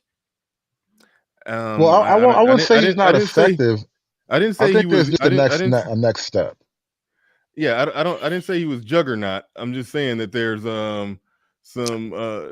there's something there's something effective about or necessary about refuting the bad arguments of the other side and making them look stupid. But the thing is this: people don't. If millions of people seeing that happen, and that will make them say, I don't know if I want to stand over here with these purple-haired crazy people that think transition closets in the preschool classroom is okay. But let me ask you, who's more effective, right? Ben Shapiro with his facts, figures, and statistics, or the purple hair people who have no facts and figures and statistics but are still able to get all of these people to come to their side? Who's more effective? Because there's no way Ben Shapiro's crowd is beating the purple hair people. That's just not happening. Here's the difference, though, and it has to be said when you're talking about these, quote, purple-haired people, right? The purple-haired people are going to go to Ben Shapiro's show and march and protest and throw firebombs and stab horses and do all kinds of craziness so he won't speak. Everything I said happened at one point or another, I promise. But, even stabbing a horse. Even the horse got stabbed at one point. It wasn't at a Ben Shapiro protest, but it was at a liberal protest event. But still, you get my point. So they show up to block him from speaking, which is another reason why I say, listen, if he wasn't effective, if he wasn't good at bending the needle just a little bit, they wouldn't bother to show up and ban you and try to stop you from listening to him speak. Like guys like Matt Walsh, the whole documentary, What is a Woman? That is effective. That is culturally effective. Okay, so let me just say this. It may be effective to you, right? In terms of, I guess we're still in the awareness path. We're drawing awareness, right? But but I see people who are on Ben Shapiro's side banning people like Milo Yiannopoulos, banning people like Alex Jones, banning those type of people. But then you'll turn around and you'll let a white lash, bald, circumcised head of Van Jones into the same event that you throw Milo Yiannopoulos out from. I think Ben Shapiro's had his time. I think the whole, facts and figures and statistics people, I think we got to do something else. But when it comes to what power conservatives have, I'm going to have to go back to, Bernard's hood, right? Don't pull it out if you're not going to use it. Okay. Conservatives right now have everything that they need to push their will. These people literally get power and they sit on power. We won the House. Okay, well, what you gonna do? We got governors. Okay, well, what are you going to do? Right? I personally care about winning. I don't care if the footballs are deflated. I don't care if somebody else's headset and mic goes out. You know what I'm saying without me saying it. I care about winning, and I care about changing the culture, right? And I think conservatives have not been willing to get their hands dirty to basically annihilate their opponents, because I honestly believe that the left doesn't even have policy or ideas anymore. Their whole ideas is about destroying us. Okay. And Yeah. I feel that this is a survival game now. When it comes to survival of a nation, survival of your group of people, then there comes a point in time, like I said, where the rule book just has to be thrown out. And that's what I'm saying. You know what's so weird about this though? The way you talk right now, it reminds me of like the tone that we take towards like women, especially when I speak about black men voting against black women and all that. It really does have a similar tone where like the situation between men and women is very much akin to the situation between the left and the right politically. And you have this thing where, whether it's politically or as, men and women, the men, the right, have been dealing in relative good faith, thinking that, we're going to play by the rules. And if I win, I win. If I lose, I lose. Where the other side is motivated by nothing but power and will go as far as and even beyond scorched earth. And I'll take everything you have and kill everything you love.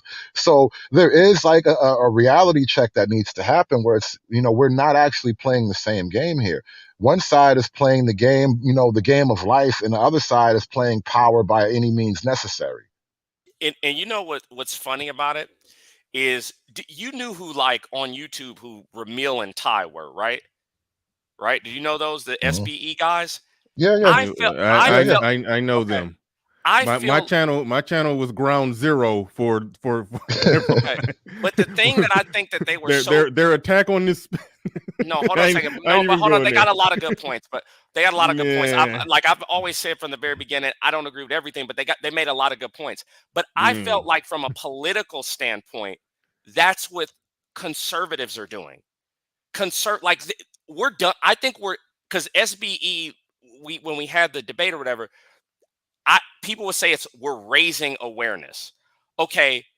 Now it goes to now you're just like Colin Kaepernick. Okay, we already know what your causes are. How many more times are you going to say your causes versus actually making a plan? Stop debating and start planning. And that's what I honestly think. Stop debating. There's a political side and a media side to it. I think the media side has to continue to make their points and convert over as many people as possible. I understand what you're saying, but the people that's on the media arm of it, they have to do their job. I think that's a separate job. Okay. That people who are going to roll their sleeves up and get in there politically and break some rules or bend some rules or break some rules to get some shit done or some legislation passed in the middle of the night or whatever. Like, hey, I mean, I support them in doing that. But it's like you're going to the people that are on the media end of it, are on the advocacy end of it, and you're saying stop advocating. That's not what I'm saying. Okay, then what I'm saying is we can get caught up in. I think with everything now, the existing infrastructure, evangelism is done. Okay, I think cancel culture is more effective than evangelism, which is why people are using it. And I think the problem with the right, they don't want to adopt. If I'm in a boxing ring, right, and the rules are boxing, I have to put on my boxing gloves. Okay, so for me, the people on the right that have the power to cancel, I think you're saying they need to start canceling. Well, no, right. Listen, the canceling creates the culture. Canceling creates its own culture. One second, I just want to say, canceling creates its own culture, right? And the problem that I think you're speaking to, patriarchy, is so long as you're pointing out all these realities, you're explaining yourself and you don't have a culture to back you up. Whereas if you had the culture to back you up, you would have to explain yourself even less. Correct. And that's what I'm saying. When we look at Kanye, right? The group Kanye got into it with, they don't debate people. They just do. And that's what I'm saying. Conservatives need to focus on power and using their power. like, we're done arguing. We're done persuading. I don't want to persuade another liberal. You Okay, may then go want. use your power. Go use your power. I did. I'd use it in a super chat. That is my power. Well, that's the thing when people If talk about power, like building a power parallel is economy. hold You on, have to spend your money in the way that hold on, wait, supports your idea. time out. If power is juggernaut running through a brick wall, you probably. I mean, so I'm sorry, but I understand what you're saying, and if you're talking about the people with the power need to do that, then yes, they need to do that. But it can come off as gaslighting if you're talking to people who have the power to get the word out on their platforms, and then you're saying, no, this getting the word out on your platform stuff is done. It's about doing this thing that you currently don't have the power to do, or I don't currently have the power to do. So then it just turns into gaslighting. And that's part of you have the power to build an echo chamber. And I think echo chambers are the future. I think that everybody wanted to avoid echo chambers, right? You have the ability to cultivate a group of people. And that is your power. Everybody has their own different type of power, right? Hood Conservatives said lords, right?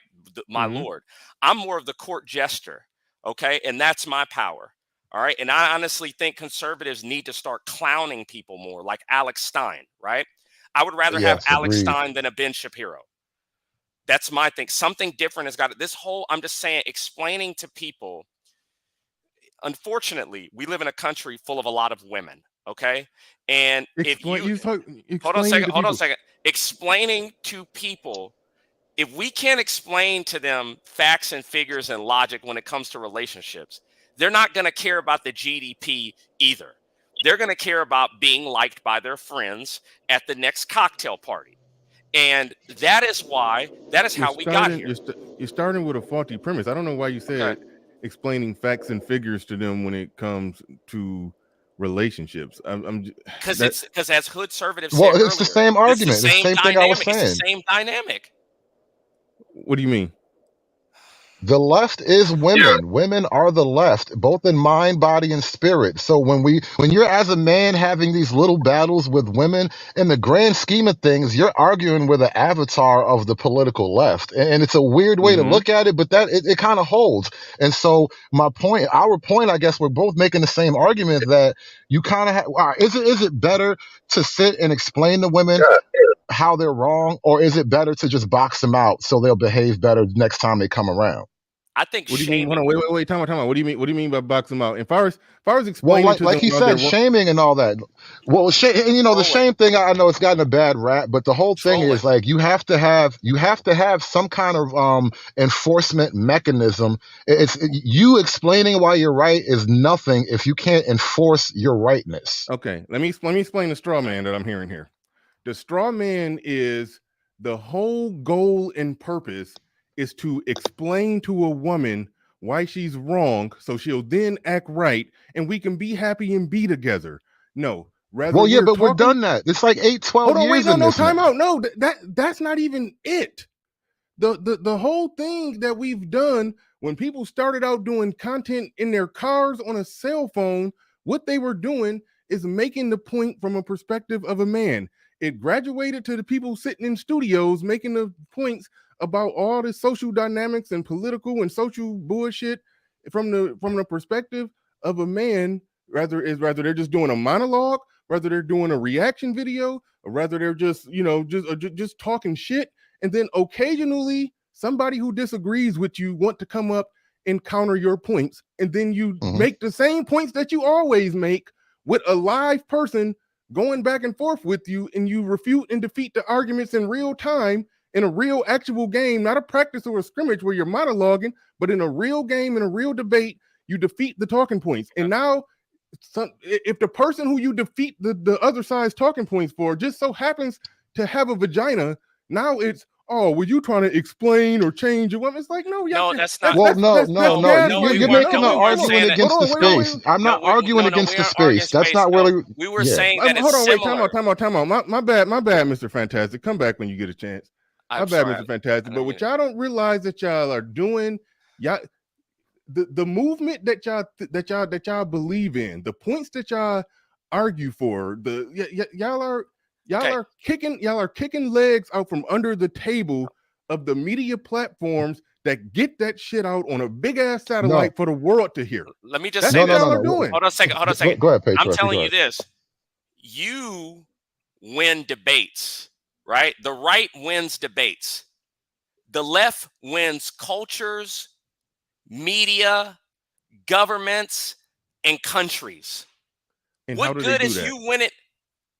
But they lose all the debates. What good is you winning your debates if you lose the country, if you lose the election? Okay, and so right now what you're doing, this is why I said you're kicking the legs off from under the table. I'm not kicking because anything. You're talking, no, it's not kicking. You're talking to somebody.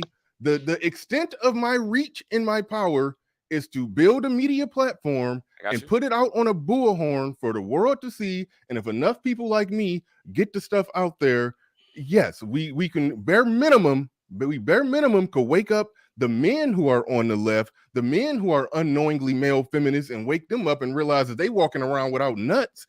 And then, yes, we can change and stir the pot of the culture. And then that gives more strength in numbers for when the people who are actually in position, who got some power, who could put some shit through, who may need some votes, who may need some funding. We've created and built a fucking army of men who think like us through our media platforms. But you coming up here saying, I'm tired of just talking and debating. Go to your YouTube channel and do a YouTube video without talking or explaining something. It would like probably be that's good why this shit is people hate stupid to my me. voice. But that's not. I try my best to shy away.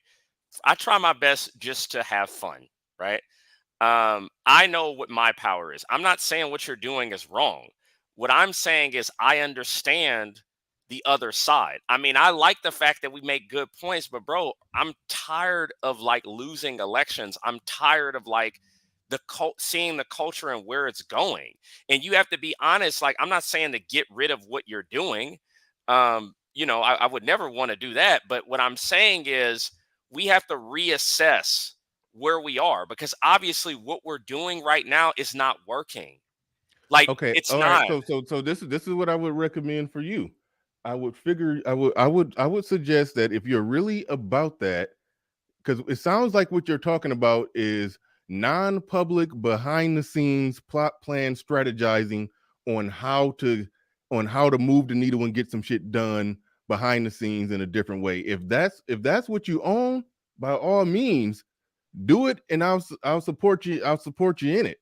But I mean, to attack the people, it's like to me, it comes off as rioting against the people. Okay, so for example, let me explain it like this. Go ahead. People who riot, they're mad at the system that they can do nothing about. So they just say fuck it. I'm about to go throw a rock through the window of the goddamn Waffle House across the street. I can't do nothing about this big system, but I could burn this shit down. But it's like, but the Waffle House guy, he's not no more or less in position to do anything about that system either. You're mad at the system, but you're complaining to or coming at somebody else who's not, you're taking it out on somebody else. I'm not taking. Okay, maybe taking it out is the wrong word. You're getting mad at me today. You're getting mad today, but I'm saying I'm not getting mad. I think that I get frustrated when people listen. Ben Shapiro. I get frustrated when people come on media platforms and make a just shut up argument. And when you take away all the fluffing, when you take away all the fluff and the feathers, this is a just shut up argument. I never said that. Well, no, Patriarch. Hold on a second. I do think Ben Shapiro should shut up. I don't think he's effective. I think that I just find it very interesting that when it comes to him, and I look at other people, I look at Milo, I look at other people out there who are banned, but at this point in time, if you're a Ben Shapiro has a secret power, brother. What is his secret power? Come on. We're not going to talk about it. We're not going to talk about it on our channel, okay? Because we have to abide by the rules over here, sir. Not the rules that us conservatives created, but yeah.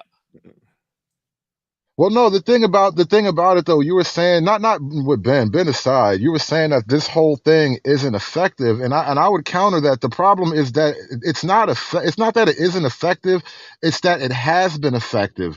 Like you can only get so much as far as like the platform thing, and so the way I was threading the needle between the two of you guys just now is this: like if you think that speaking on YouTube is enough, then don't fool yourself. And ultimately, if you're gonna like absorb the information, then that means like individually people have to move differently. People have to like change their behaviors because you're acting on new information now. And from that, you would expect a new culture to grow, and that's where you get like the culture to back you up, like we were talking about before. But ultimately, it does have to come off of YouTube, and that's one of the things that any internet movement I guess gets criticized for, but people especially say that about the manosphere.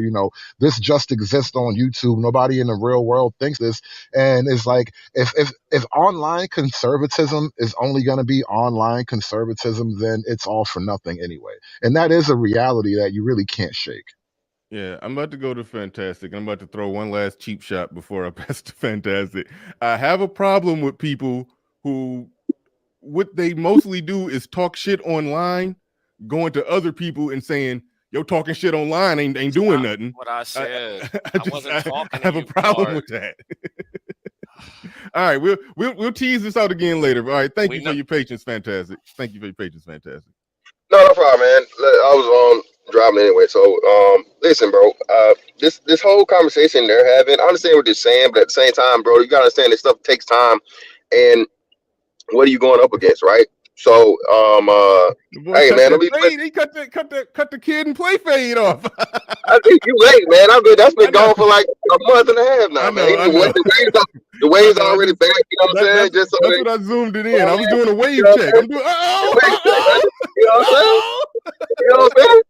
We line ourselves up. You know what I'm saying? 39 with that strong line, baby. I had to do a quick wave check on you. I see you. Yeah, man. Hey, man. It's still working. But nah, man. It's just I think the whole process that we've seen, and patriarchy, as light skinned as he is, he's right. Only half the time. Yeah, but the approach is definitely the corny shit. That's the problem with conservatism, and this is why I see black conservatives starting to be more important to the Conservative Party and Republicans. So from a political strategy, all the shit they was talking about, the excuse that the Democrats and, liberals use, they don't even talk to black people. They don't even talk to black people. Well, they're going to have to. And this is where a part of where that power that we always talk about black men don't have is going to start to grow, because people, they don't give a fuck about none of this stats and data and stuff, bro. Pennsylvania elected a governor that literally had a stroke and can't talk. You know what I'm saying? He can't read like words real time, or he can't process speech real time. He has to read words. Another state, they reelected a dead guy. But those same people call Herschel Walker retarded too. That's the crazy part. Yeah, they that's elected what I'm a stroke victim and say Herschel Walker retarded. Come on. Yeah, and a dead dude, and they reelected a dead dude. So and the people in Bernard, for y'all in Michigan, bro, y'all had the fucking a woman fucking totalitarian fucking ruler, and one of the worst people when it came to the lockdowns and shit, state-wise, governor-wise, and they reelected her. So you got to understand, bro, you're not trying to fight against the facts. You're not trying to fight against what's right. It really is, us versus them mentality. And going forward, you're going to need to increase the us versus the them. And the Republicans right now are the smaller group of people. The conservatives and the people with the common sense are the smaller group. So yeah, man, this approach that used to be and all this other shit is definitely going to have to change. And again, bro, you know what I'm saying? The guy playing by the rules is going to be the guy that motherfucking lose. So it is going to be some of the tactics that have to change up and switch up, to the point of where you're actually able to get shit you need to get did. Because, bro, one of the biggest advantages is that, bro, these motherfuckers are so feeble. They so fragile. Their minds, like, bro, like you said, if you had somebody that had, and that's one of the reasons they hated Trump, because Trump is one of those guys, man. Trump got some quick little one-liners. He's good with the back and forth or whatever. Mm-hmm. And that's why he triggered so many people. So can you imagine having some black dudes, bro, that are fucking politicians that at these rallies, at these meetings, or at these debates and all these different things, they're able to fucking, put some humor into it with the facts and, shut these people down and have them have these live meltdowns because they simply just don't have the charisma. They don't have that quick wittedness. They don't have any of that stuff to go back and forth. And like you said, that draws people in. Because, Bernard, we seen it happen here. You hear, man, I thought you was this, I thought you was that, and blah. But, you're a pretty cool dude, though. You know what I'm saying?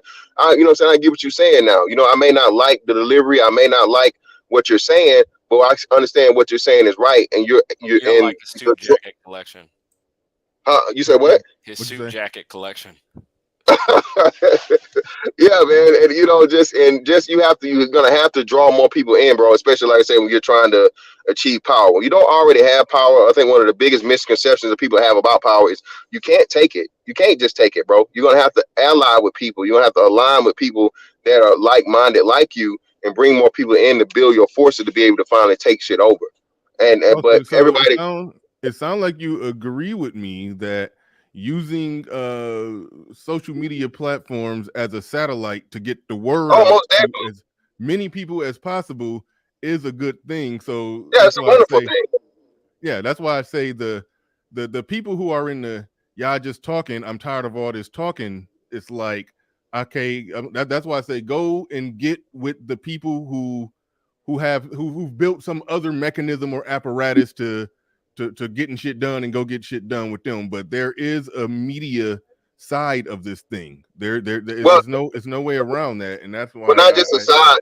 I would take it a step further, Bernard. Not saying it's just a side. That is the source and the foundation nowadays. So everything now is digital. Thank you. So yeah, I'm not you doing the shit behind the scenes is not going to get as much traction as a motherfucker on a TikTok video. You know what I'm saying? Whatever you're trying to work behind the scenes or whatever. So I'm pretty sure you guys heard about the two fat girls, right? That got rejected from the club. These two fat chicks that got rejected from a fucking club, bro, started a whole fucking movement, a hashtag and everything. They got support. Motherfuckers is trying to shut a fucking whole nightclub down because two fat bitches got rejected. Okay. Damn. So anything you trying to do behind the scenes or whatever, and not publicly, you literally have at this point in time, you have to be seen. You know what I'm saying? Publicity and my bad, go ahead. No, here's the thing with that. Them two fat girls going viral talking about how they got kicked out of the club and spreading all this awareness for their absolute bullshit, but spreading all that awareness for it and rallying the troops and getting people on their side.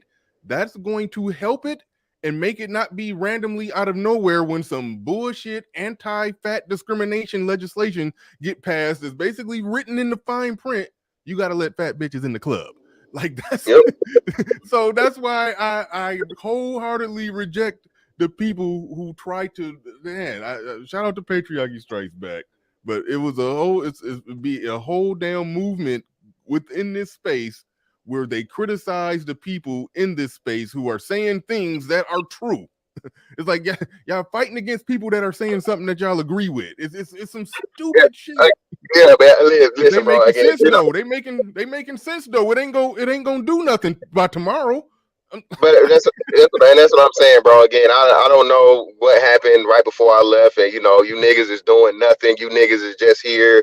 The little phrase they use, but yet still the same nigga saying you not doing nothing is on the internet doing nothing, talking about the niggas that ain't doing nothing.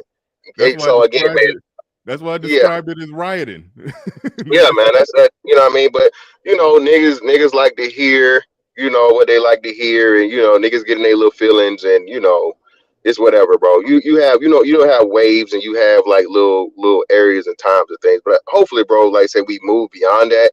Again, I still going around, motherfuckers still trying to hold on to it. But listen, bro, it's far more better things to focus on. And just to the point, man, I'm off topic. The topic about the whole marriage thing with I actually followed this, but because I saw it when it first hit. Which one is it, Tia or Tia? Tia. Yeah. So she's married to a guy that was an actor, a low level Z rate actor or whatever. They had a family. They were happy for him. Yeah. He's not of any note. I think he was like a sitcom guy. He starred in a couple of not even starred. I think he was just in a couple of black movies and shit, black TV shows, but nothing. What's the name? But he's a solid guy. He's a great father. Yeah, from what she knows, she made she's one of these post everything bitches, right? So everything they did, they just the perfect couple, the perfect family, la la la. And then all of a sudden she comes out. I think beginning of the not beginning of the year, like 2 months ago, and say, okay, hey, I give the whole publicity answer, hate to say we're gonna move on, we're gonna, be responsible, we're gonna, it's no problem, whatever, la la, all the bullshit. Listen, man, I told y'all, everybody thought and everybody was clowning me when I was saying this shit, bro. Marriage is dead. Nobody is safe. Nobody, from top to bottom. If Tom Brady can get left, your ass ain't safe. If Mother Jeff Bezos can get left, your ass ain't safe. And the crazy part about it, right, is that they'll tell us, oh, well, you ain't them. You trying to compare yourself to them. No, you stupid motherfucker. I'm not trying to compare myself to them. I'm just trying to let you know that if the guy that literally has any and everything can give a woman anything she wants in life can get divorced, the little motherfucker working at motherfucking Pizza Hut, Walmart, or the damn Geico call center, nigga, you on the clock too. It's just a matter of time.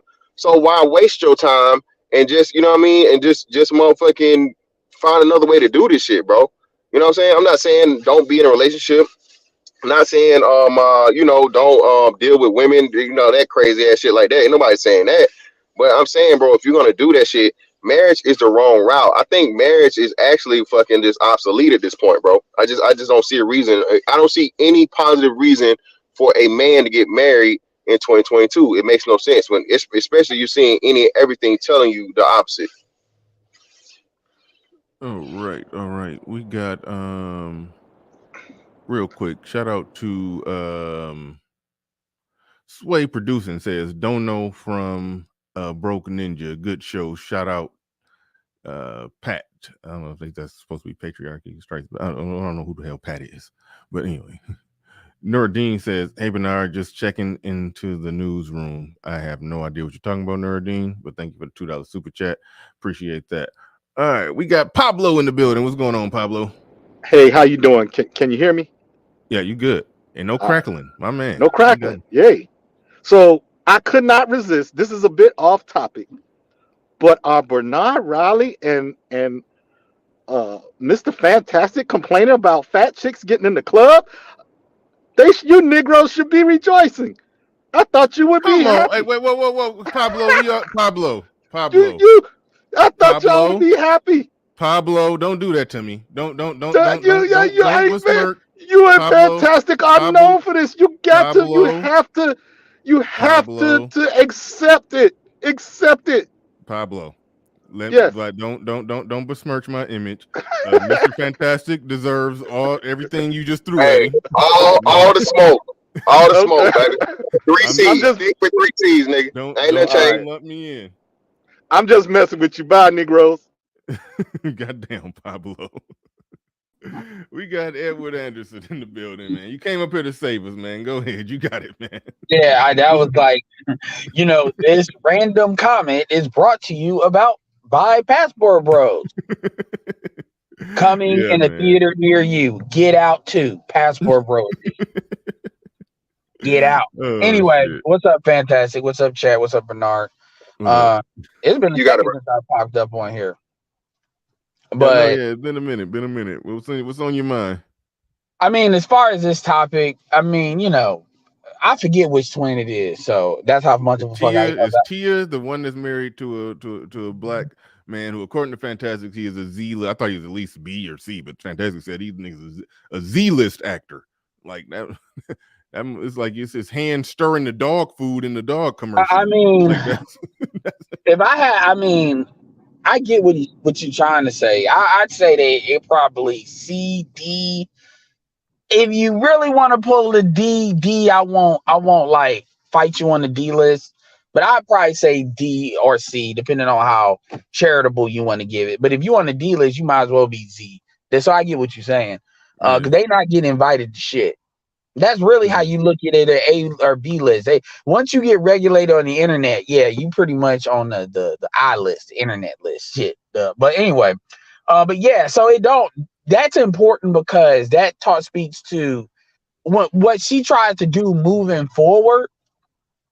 I mean, is she gonna date like famous people or dudes that are like connected to famous people? They can get any bitch they want. Like, I'm like, what are you doing? This is don't be like Maya and be like, well, it's just all about me. I'm like, you're 44, you ain't got that time. Maya is 40. You don't have that time to be doing that.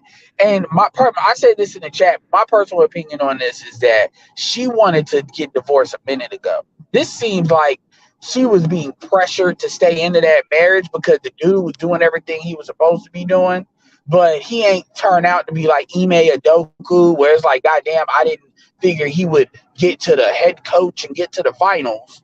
That caught Nia Long kind of by surprise. This is kind of the opposite, where, because remember, Tia is older, I think by 4 years than him. Older than him?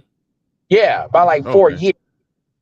So this is one of those situations, and now it makes sense why he begging her to stay and shit. But ultimately, this seems like she wanted to get out of that marriage for a minute, and she was just being told to stay in because of opportunities and stuff being tied to marriage. That shit does go both ways, especially when you're on like a talk show or something like that. And because the way she makes it sound like I graduated from marriage and oh, it's a wonderful experience, but I outgrew it. I mean, how old is her kids? Her kids are not like 18, 17. So it's just the level of selfishness is just insane to me.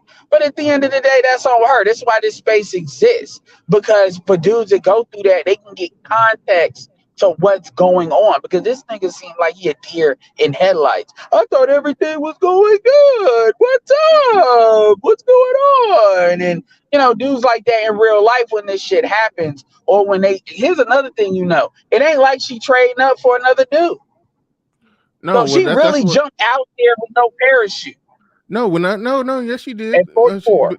When she in the video, right after they got done talking about the marriage, she basically said, now let me explain to you what's going on in my life that I'm excited about. I got a new partnership with this brand deal and this thing, and we're doing this thing, and it's going to cause me to travel a lot, and I love traveling with my kids and traveling in business and partnerships and kids and fuck this man. I already got his sperm. That's basically what she said. I got his sperm. I got my career. I got my kids. I'm good. That shit's good until they realize that nobody give a fuck who Tia is. And then those deals, those aren't long-term partnerships. That's private. It's new. It's this. We're gonna re-put you out here because they've been out here. They've been in the industry for a minute. They're known. But it's like the wholesome brand is over. I mean, why get this chick when you get the white chick? Unless you're trying to get them, you get the black chick with the white husband. Versus or unless you're just gonna promote them to single moms, that are black, because they're literally the same person. So we'll see how that works after like a year. That don't sound like, because my thing is, why now? Why all of a sudden if you look at how she left, why now? The way she left. Why not do that a couple of years ago?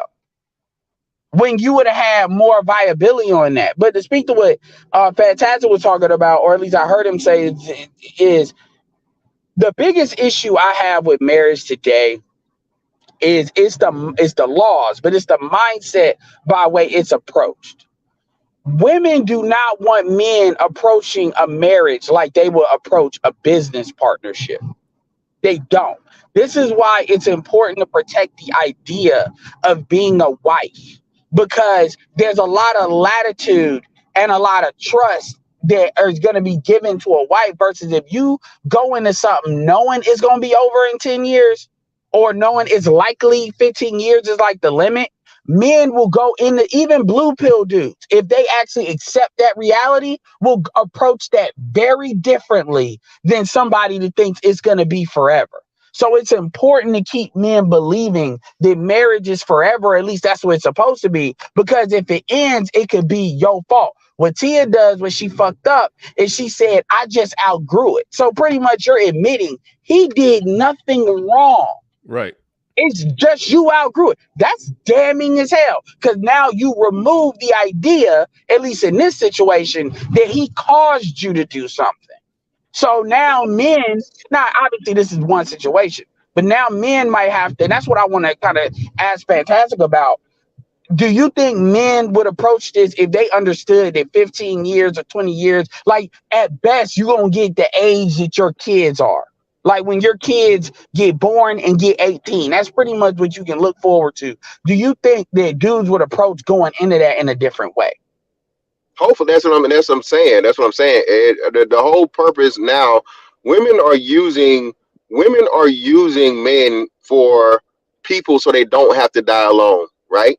So this whole die alone thing is a part to it, right? Because even if she don't have no man or whatever at 60, 70, however, her kids are gonna be by her bedside to console her. She's gonna miss out on a lot, but what they're understanding, they're seeing, because and society is telling women not to do this, not to stay in a relationship with these men.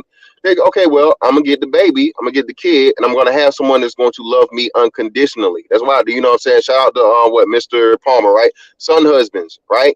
That's why you're seeing such an uptick in this, and these women are, no matter what no matter what they do to these kids, especially their sons, man, these dudes will die for them, will die and kill for them no matter what. And of course, they won't be able to do anything, from an intimate standpoint, but at the same time, they will always have a man there that's willing to take care of them. And, look at Lil Scrappy in his situation, right? Lil Scrappy, after how many years when they seen this man on Love and Hip Hop, finally said something to his mom just to get chumped off. His mama chumped him off. Like, yeah, oh, you was a child. Like it was something wrong with him. No, bitch, I wasn't no motherfucking child. You was fucked up for putting me in that situation. And that's why I say too, and that's another going back to you, Bernard, real quick, about how important this space is, bro. Motherfuckers don't understand what black men gotta go through, bro. You really don't, dog. You really don't. The person you love the most is a person that do some of the most fucked up, craziest shit to you, and you just supposed to like it's nothing. And a lot of these dudes, man, carry it into their Scrappy's mid-30s, right? Scrappy's like his late 30s. Carry this shit for a lifetime and is affecting everything else. He done said that you hard, she hard. This nigga done picked a whole half nigga in a woman, when it comes to demeanor, because he can't get over the fact of the matter, and he don't know nothing else from a female. That's how it's supposed to be, because that's all he's seen his mama do.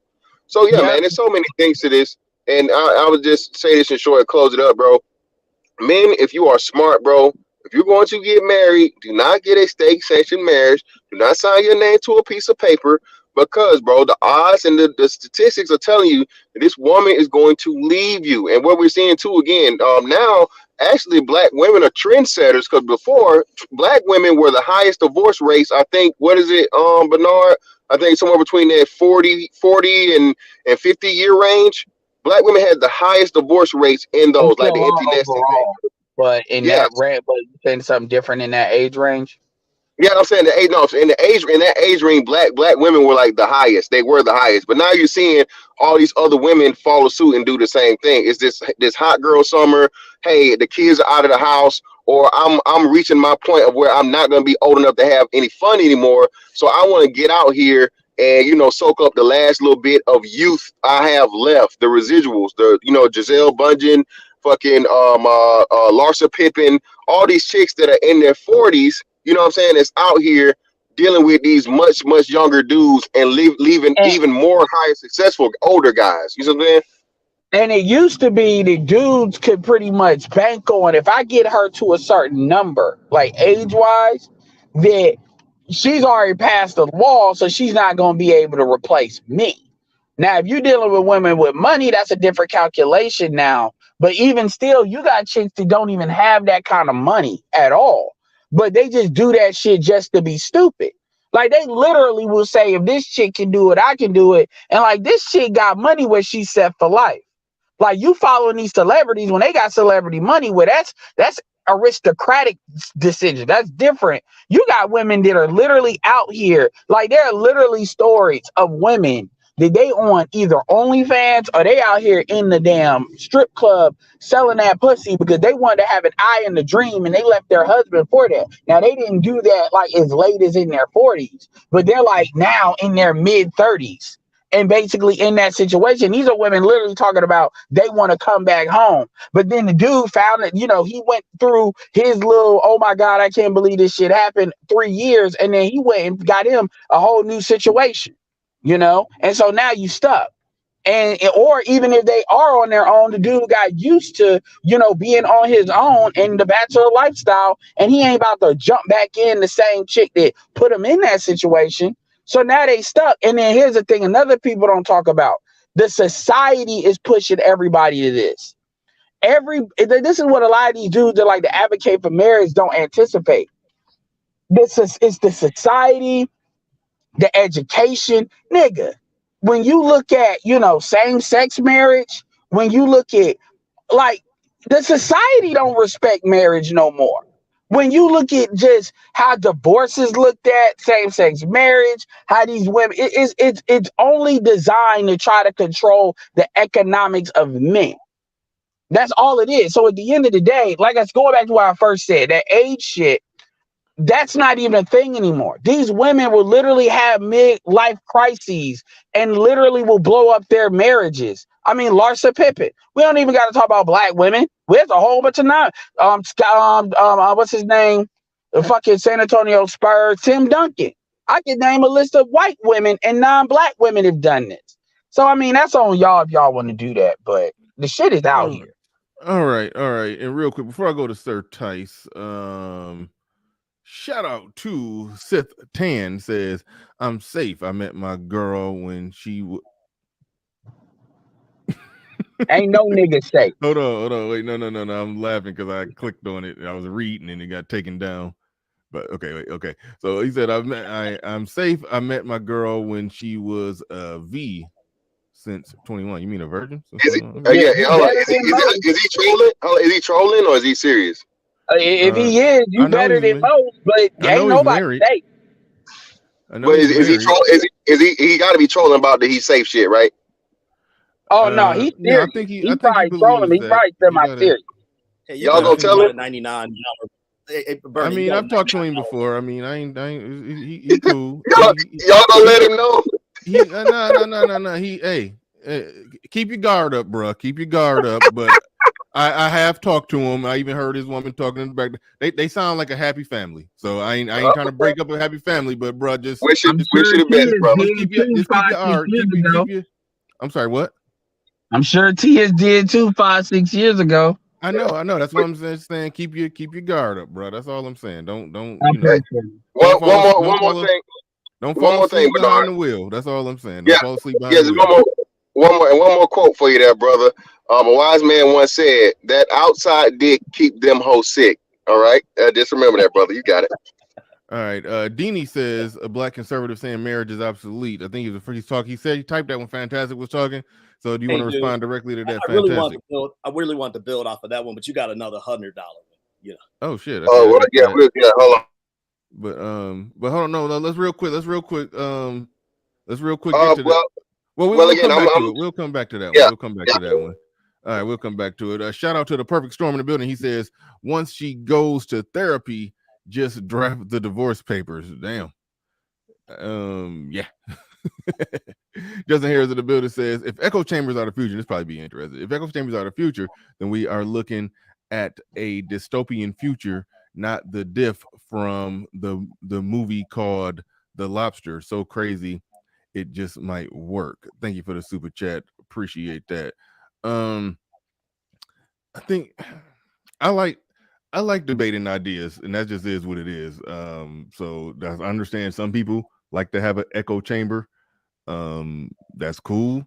But even in the people who have the echo chambers, hell, I mean, if you go, what is Ben Shapiro and Candace Owens shit called? The Daily Wire.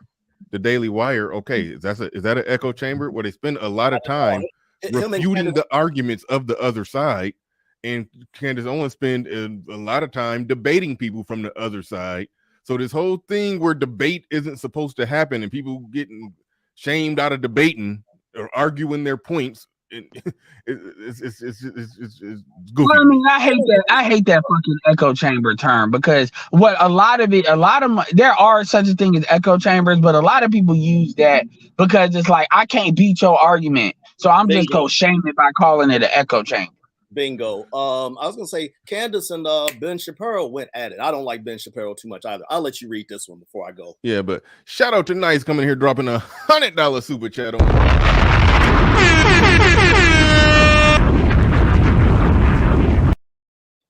Says modern women are responding to the dating market. Check this. Red Pill, aka Kevin Samuels, has opened the male eyes to options overseas. Kevin Samuels opened the male eyes to options overseas. I mean, he alluded to it, but he wasn't the biggest advocate for it. Kevin Samuels, Kevin opened people's eyes, I guess, in the broader net thing. But as far as the overseas thing, he opened their eyes to the point where they were looking for alternatives, and then you could argue passport is one of those alternatives. You could argue not getting married is one of those alternatives. So I'll give him that. He really let he made men realize their worth and their value. I'll give him that. It was some dudes that was successful in making good money who was still accepting bad deals. And I think he talked them out of that. Stop accepting the conservative. I gotta go, so I'm gonna answer that conservative shit really quick. The main conservative. Let me read the rest of this. Real quick. I'll put the conservative one back up there. He says young women, so modern women now are dating younger men to control them before they get red pill. I don't know about that one, but they do see it. They do see it as a problem that young men are being infected by channels like our channels. Yeah, they do see that as a problem. Women are ahead of the game by dating younger men. I don't see that happening on a mass they're not. No, they're not. No, and then they're not successful, and none of those relationships last. So they're not successful. Again, these women, everybody from Giselle to Laura Pippen to Cher, what, at 97,000 years old? Listen, dog, these women are trying to get every last little bit of enjoyment they're out. How are they ahead of the game when they're literally paying for this shit? They're paying for it. They're paying for these relationships. And just the fact that was said. Look, I appreciate dude. Like, I just want to talk about the idea. This ain't you personal. But this is the same bullshit as to when women are tricking overseas. Yeah. They're the ones that are, if they going overseas, they trick. They're the ones who invented sex tourism. So they really, my point is, the thing is, look, I encourage, let me say this right now. If you a nigga out here fucking, so the game to a certain extent. Most of these niggas that are really out here fucking are not like blue pill. If you're not on that friend zone shit, nigga, I would encourage y'all to fuck older chicks. Y'all can get some Air Force Ones, some PS5, and if you smart, you can get the bitch to give you actual money. The reality is that's a come up for that homosexuality. Platinum talked about that. That homosexuality shit is a come up. And I can bring up certain dudes that do when they needed to get on their feet. Jesse Williams did that before he got on. Are you still talking about him saying older women are dating younger dudes? Understand, yes, older women dating younger dudes. It doesn't a dude. Nah, you're Borgin. Hey, this is a good time. Is that me? Oh, that's him. Okay. Damn, you just froze. Ed. Doesn't have to be that much on game. Average, the advantages. I know dudes. Huh? No, you had froze. You said I froze? Yeah, you was doing a lot of freezing. Okay, we're just gonna keeping it real. It's not an advantage for women to do that. Yeah, they get young dick, but at the end of the day, they're paying for that. You think these chicks are fucking these niggas for free? You think they may not get money, but do you believe that these dudes are not getting no benefits? Yeah, I don't even think it's happening en masse enough for it to even be a thing. But I mean, no, because it's been happening. Women, you don't gotta be paid. Women not in the context. That. No, I mean it's going down a rabbit hole because in the context that he said it, he's saying that they're dating younger dudes now, younger men to control them before they get red pilled. That's the mindset that women have. But the reality is that them dudes.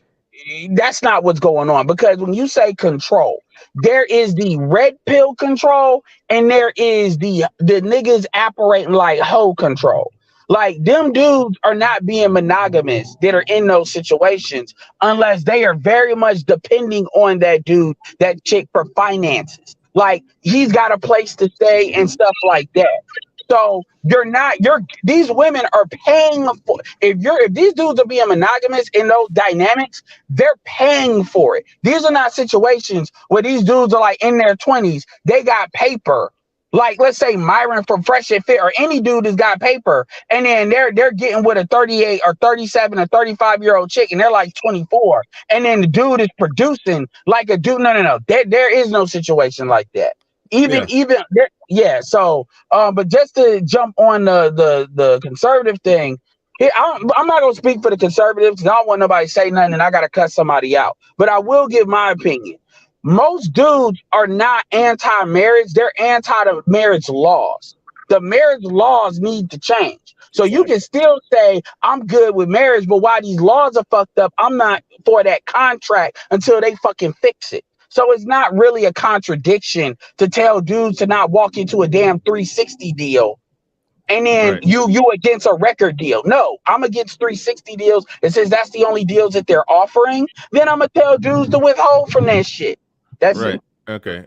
All right. We Go need to ahead, do a Sir stream Tice. We on gotta get Tan in here because he wanted to come up to respond to what was said. But Sir Tice, I don't even know if you even got to say what you came up to say. No, I didn't. but yeah, my bad on that, man. But go ahead, you got it. What up, fan? Hey, Bernie, shout What out. up, bro? Yo, I was more or less coming up with what Hood Conservative had said and patriarchy about how weak conservatives can be at times and playing by the rules. But then it came up with this whole, the people who call this sector the SBE sector, right? Man, I don't even want to get at no shine, dude. I find it very interesting the people who say that or who agree with that are actually doing SBE in themselves about this sector. They're trying to shame it as far as y'all shouldn't even be saying nothing about this. Debate does move the wheel. Case in point, look at Tiffany Cross, who talked about, what she's talking about, Kevin Sanders, Tariq Nasheed, the Manosphere. She's fired now, okay? Then the other point I was just going to make is conservatives do have to start fighting dirty, simply put. This is, this ain't a boxing match. This is a street fight. Whether they're going to have to start doing some ballot harvesting, doing those goofy TikTok videos to try to reach the 18, 25-year-olds, who say that trans women are women too and mocking that. That's what they're going to have to do right there to get to that messaging. And you get to that by talking about it, not just by, just being silent and just trying to move in the background. That's pretty much what I had to say. It was something else, but I'll let you get the Tan. Yeah. You want to know what's funny? I said I'm gonna give it no shine. But Hafiz, who everybody agrees is a blue pill pandering simp who was trying to kick legs out from under the table with a manosphere, and then the whole manosphere jumped him. He has a little saying. He calls it what did he call it? BRC. He said these guys, in the manosphere and red pill community, we call them BRCs. They like to blame, rage, and complain. And it was that was such a bite. That was such I mean, Hafiz, hold on. Hafiz stole they shit. Like that's nominees for the original acronym. He said blame, rage, and complain. He basically stole they shit. But if your shit can be stolen and used by Hafiz, never mind. Never mind. I ain't going there. All right, so go ahead, Tan. Go ahead, you got it. I hate y'all for y'all got me talking about shit. I trying to. Yo, can you hear me? What do you want to talk about? Go ahead, Tan. Can you hear me? Go ahead, we can hear you. Is it windy, or you can hear me? We hear you. You good, fam? Go ahead, fam. Goddamn. All right, hey, so Mr. Fantastic, what you supposed to tell me about? Like I don't know how to pick a woman. What you supposed to tell me about? Young fella, I'm telling you this. You are a man just like everybody else is a man, and your shit is good until it ain't, bro. Your shit is good till it ain't. So I don't got to worry about my shit not being good. I don't got to worry about my shit not being good, bro. I done had games. Hold on. I done had games since a youngin', right? I'd have been around every type of race of woman in Seattle, right? So I knew what kind of woman was a wife, what's not. So wait, you married? This married, right? Yeah.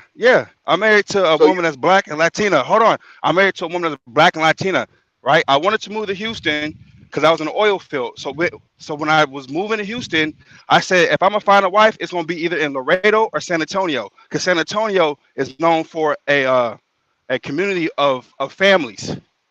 So I knew the game as a youngin, right? I know you've been through a divorce, right? I wouldn't have been through a divorce because I already know what type of woman to marry. I know what they look Okay, like. so I know what they let look. me know Hold on. when I you're know done. what they hold on. I know what they look like. I know what they act like. See, I wasn't pressed for pussy, right? So as I was in Houston in the oil field, my girl was in Austin. Nigga, her ass drove 3 hours to see me, drop Wingstop off, spent time for an hour, and drove her ass Why did you back. say stress for pussy? Yeah, listen Cause again. Like, Let him go, Bernard. no, I'm saying, Let him go, let me Bernard. answer Bernard, let it. him go. Let me answer it. time Hold out, on, Let hold him on. Let go. me time answer out. it. The host is saying time out. All right. Let him go, Bernard. I know, hold on. I think a good conversation can be had here. Let's have it in good faith. No, Let's no, not no. start. Hold on. Let's not start from the premise that somebody is getting pussy and somebody is not. Like that I'm Bernard, not already. saying please that. let I'm not him. saying that. Let me finish. I'm I not know. saying that, Bernard. I know, dude. The host is talking, bro. The host is let me lay it out. When you throw out there that you're not stressed for pussy, the implication is that somebody else is stressed for Okay. pussy, and that's how they make Bernard, bad Bernard, let decisions. him go. Let's Let me get context to let's that. The context of that story all is right. I have the context of that story is I have principles and I have what I wanted. So if she didn't abide by it, she can go. Mm-hmm. That's what I mean, not stress for pussy. I have my rules and my principles. See, a lot of niggas compromise their morals and principle because the bitch is bad. Because they want pussy and shit. So I was getting pussy in high school, right? Like most of y'all was. But I figured Thank out you. Everybody was what getting really pussy. Yeah. okay. But I figured out in high school what really matters and what makes a woman a wife material. Like it says in the Bible, he who's in favor of the Lord will find a wife. So I already know that they out here, they just single. You just gotta be the type of man to put light in her fucking life, and she gonna go. All She gonna go against right, brother. everything that they're trying to program her with. So, Mr. Fantastic, the girl that you married, was her grandma married for so many years? Was her mom married? Was she raised to be a wife? Are you done? Let me know you're done, brother. I'm cool. I'm cool. Let's go. Nigga, All You're right. Go not ahead, cool. fantastic. I Okay, am cool. so, All right. brother, No, you're not. he said. All right. You're It was not his cool, turn. It's his turn. Tan. He was Nigga, quiet while you was talking. He was brother. quiet while Brother, you you're was not talking. cool. Brother, you're not cool. We hear nigga, it. We hear it in your spirit. We hear it in your spirit, brother. cause you Listen, niggas is the fact lame with of that shit, bro. Bring the All line. right. Tan. Hold on. Wait. Hold on. Tan. I had to mute you real quick. Fantastic. Chill for a second. Fantastic. Chill for a second. I'm muted both of y'all up. All right. Tan. You spoke uninterrupted. You made some points that I hear and understand where you at on some of those points. It's only one small part at the end where I got some disagreement with. But overall, I hear what you're saying. He was quiet while you was talking, so give him that same respect. Go ahead, Fantastic. All right, man. So, brother, you super pressed. You are so pressed, dog, that a man even mentioning the possibility of your wife stepping out, brother, got you on here huffing and puffing and talking about the pussy you was getting in high school. You ain't pressed for a bitch. And then you putting the scriptures into it. My nigga, you're not special. Okay? That's your problem. All right? Nah, nigga, you What the think you type of nigga, woman, you not the special. type Tan, respect the game, Tan. Respect the game. Come Exactly. on. I didn't say that. And the fact of the matter that you doing it, brother, lets me know that you don't believe the bullshit you fucking trying to up here selling, my nigga. Any bitch can motherfucking leave at any time because it ain't got shit to do with you. It's on the bitch. I don't give a damn if she was raised in a motherfucking African village, nigga. Okay, under the fucking most patriarchal fucking shit in the history of fucking niggerdom. Okay, if she wanna go, you gonna lose your hoe. All right. So, and the fact of the matter too, nigga, you talking about you got married at 21 or whatever, some young No, ass wait, hold on. age Time like out, that. Fantastic. He said she was 21. He didn't say how old he was. He said she was Okay, 21. how old is he? Well, All anyway, right, I'm that's even unmuting. worse. Tan, I'm unmuting you real quick, Tan. He ain't got to answer it. He ain't Hold got on, to wait, answer. I'm gonna no, say this. I want to hear. I want to hear. Tan, for context, how old were you when you got married? Nigga, I'm 31. Fuck you talking No, about, how bro? old were you when you got married? I'm getting married this year. I'm 31. Oh, I met her when she was 21. Okay, you 30. Yeah, you 31. She 21, and y'all are engaged. Okay, no, cool. no. I'm 31. I met her when she's 21. Right? She's 4 years younger than me. I met her as a virgin. Okay. So look at the stat. Hold on. So Bernard. So he was 25. This dumb nigga, he's so mad he can't even hear Bernard. He can't even answer the question you asking him. So you was fucking 25. No, I asked nigga, you how old were you? I was 25. She was 21. Wow, I did the math for you. What? All right. I had to do the math for you. You so pressed you couldn't even answer the damn question. Ain't nobody pressing. Ain't nobody pressing. Niggas is lame. You want niggas is lame. Y'all not you lame, nigga. You lame, nigga. You lame as fuck. Hey, it's goofy. It's that's goofy, Tan. Where you're saying just randomly saying you niggas is lame. This is the part where I agree with you, Tan. The part where I'm saying, hold on, Bernard. The part where I'm saying, go ahead, man. Go ahead. Let me. This is my response to everything that you said when you was laying out the case. Why you ain't got nothing to worry about. You said some good stuff, and a lot of the stuff that you said is true in how you should, choose a woman, how you should vet a woman, and if she completely submits and bends to your will, and she on your program, and she doing what you say, and every step of the way, every weekly, daily, monthly, you can see that she is being fully compliant. Y'all can go forward for another month, and then a certain level of trust can come out of that, and I get that, and I understand that. The only place where I have some disagreement with you is that even though all the pre-game stuff was right, all the in-game stuff was right, and everything is going well, the only area where I disagree with you is to where your guard shouldn't be ever let 100% down and say I have not. nothing to, okay, but that's what it came I out. keep my hold on. Look, Bernard, hold on. Bernard. Wait, real quick. Hold on. I just wanted to make it clear. That's how that's where the argument started. It came off like that when you said I met her when she was 21 and a virgin, therefore I have nothing to worry about. It came off as if you just went full blue pill on autopilot and wasn't paying attention. Now, if you tell me you still woke behind the wheel, but you understand that you did everything to, and this is the key word, reduce the probability of her going left, then I got no problem with you. I got no problem. Obviously not. That's not what he said, Bernard. Bernard, he said it can't happen to him. He said it can't happen. That nigga said it cannot happen to Bernard. That's what he said out his mouth. Okay. This nigga okay, Bernard. It won't happen just like you won't be blue pill. It won't happen like you'll never be blue pill. So hold on. So Bernard, let's have this dialogue because I like to play devil's advocate right now. Right. So you know how you a good upstanding guy and you're a father. Mm-hmm. That's like a woman saying, "Oh, one day you may turn into a deadbeat and a sucker," because that's not in you. You're not gonna go that way. So whenever she was groomed and raised to be a wife, that's in her. So it may sound like a little bit of OG for a little bit, but just how we can be upstanding as men and men that want to conquer and rule our families and lead, so can a nice woman be. So can a woman. Brother, that's a horrible analogy. That's a horrible analogy. It's not. It's not the same. Yes, it is. And again, I didn't interrupt you at no time, brother. You got to understand, dialogue is one person talking, the other person listening, then you get the same respect. So again, brother, the problem with you, I know I am. Right? Yeah, I know I am. So you as a king, his response with more. That's whatever you do. Yeah, again, brother, you the one who said claim you're not emotional, dog. I can't tell. Listen, all I'm telling you is this, brother. Because you niggas act like y'all ain't never been a type of... Okay, who's you? Mr. Fantastic. Mr. Fantastic. Mr. Fantastic. Mr. Fantastic is acting like he a dude that can't put the light in a woman's life. And without him, she's lost. So why would she want to walk around lost? That's all I'm saying, dog. Brother, you got no faith in your game and your ism and your leadership. This ain't blue, Bernard, you know me. This ain't blue pill. You can ask Black Euro. He talked to my woman. You can ask Roger Report. He had an interview with my woman. My woman is soundproof, bro. Brother, I take your word for it, brother. Again, brother, I'm gonna go back and I'm gonna use the scripture to you, brother. And you know what? The most wonderful thing about the scripture is called free will. Okay, Everybody has free will, brother. I don't give a damn what you think you are to a person. A person has the motherfucking right and the ability to say, hey, I'm going to do this and nobody else is going to stop me. Bro, I've been there, done that, fella, where you are at. I left my wife.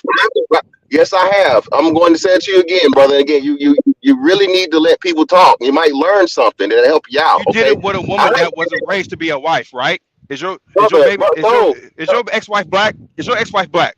Yeah, yes, she is. She wasn't raised to be a wife, bro. She wasn't. Oh, okay. It is what it is. Sam. It is what it is, Mr. Fantastic. You know what? Okay, and brother, I can show you. I can show you Indian women that have been divorced. I can show you Muslim women that have been divorced. I can show you African women that have been divorced. Brother, you cannot debate me, dog. You're not on my level. You're not whatever. You don't even know how to put together good analogies. So again, I'm trying to teach you something and help you. And obviously, brother, I don't know if you actually got something going on right now. I'm trying to. I know I can't, but I'm gonna try anyway. I got a business. I got a business. I got a business, and I clear 10,000 every week, a nigga. And she's on my program, right? The money goes on my account, bro. So like I said, I'm that leader, bro. You can't teach me shit, bro. You have to go to the military to get something. So you ain't teaching nothing, bro. Calm that shit down. You ain't gonna son nobody. Conversation's over, bro. Conversation's over. Yeah. Conversation's over. All right, good. Hey, I hope your bitch don't get fucked. How about that? She's not a bitch, nigga. She's a wife, bro. You make $500,000 a year. I hope your bitch don't get fucked, my nigga. You said you make $520,000 a year. Yeah, this nigga said 10,000 a week, Bernard.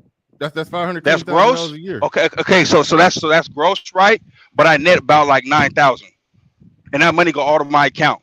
So I can have hold on. Yeah, I can have OG banned for a whole year if I wanted to. When people talk about what they make per year, they typically talk about gross. So you make $520,000 a year. Yeah, that's amazing, bro. What you do? I'm curious. This ain't me trying to. I've already told you, bro. I've already told you. Me and my girl both drive trucks. Hold on, well, relax. You don't sound like a happy nigga making $520,000 right now. I'm not.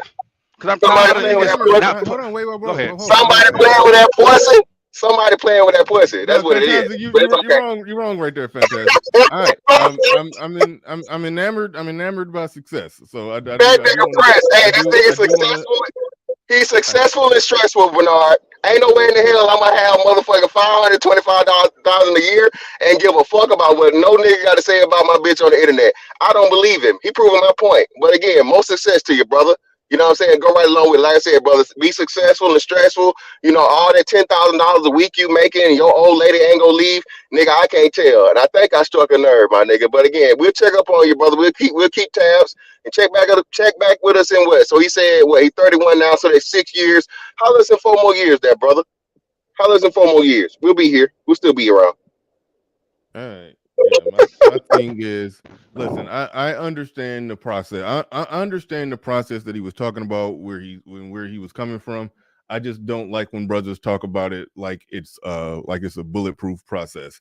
I understand what he means though. Like my woman is very, very compliant and cooperative and submissive to a flaw damn near. Like I understand what he's talking about. I do.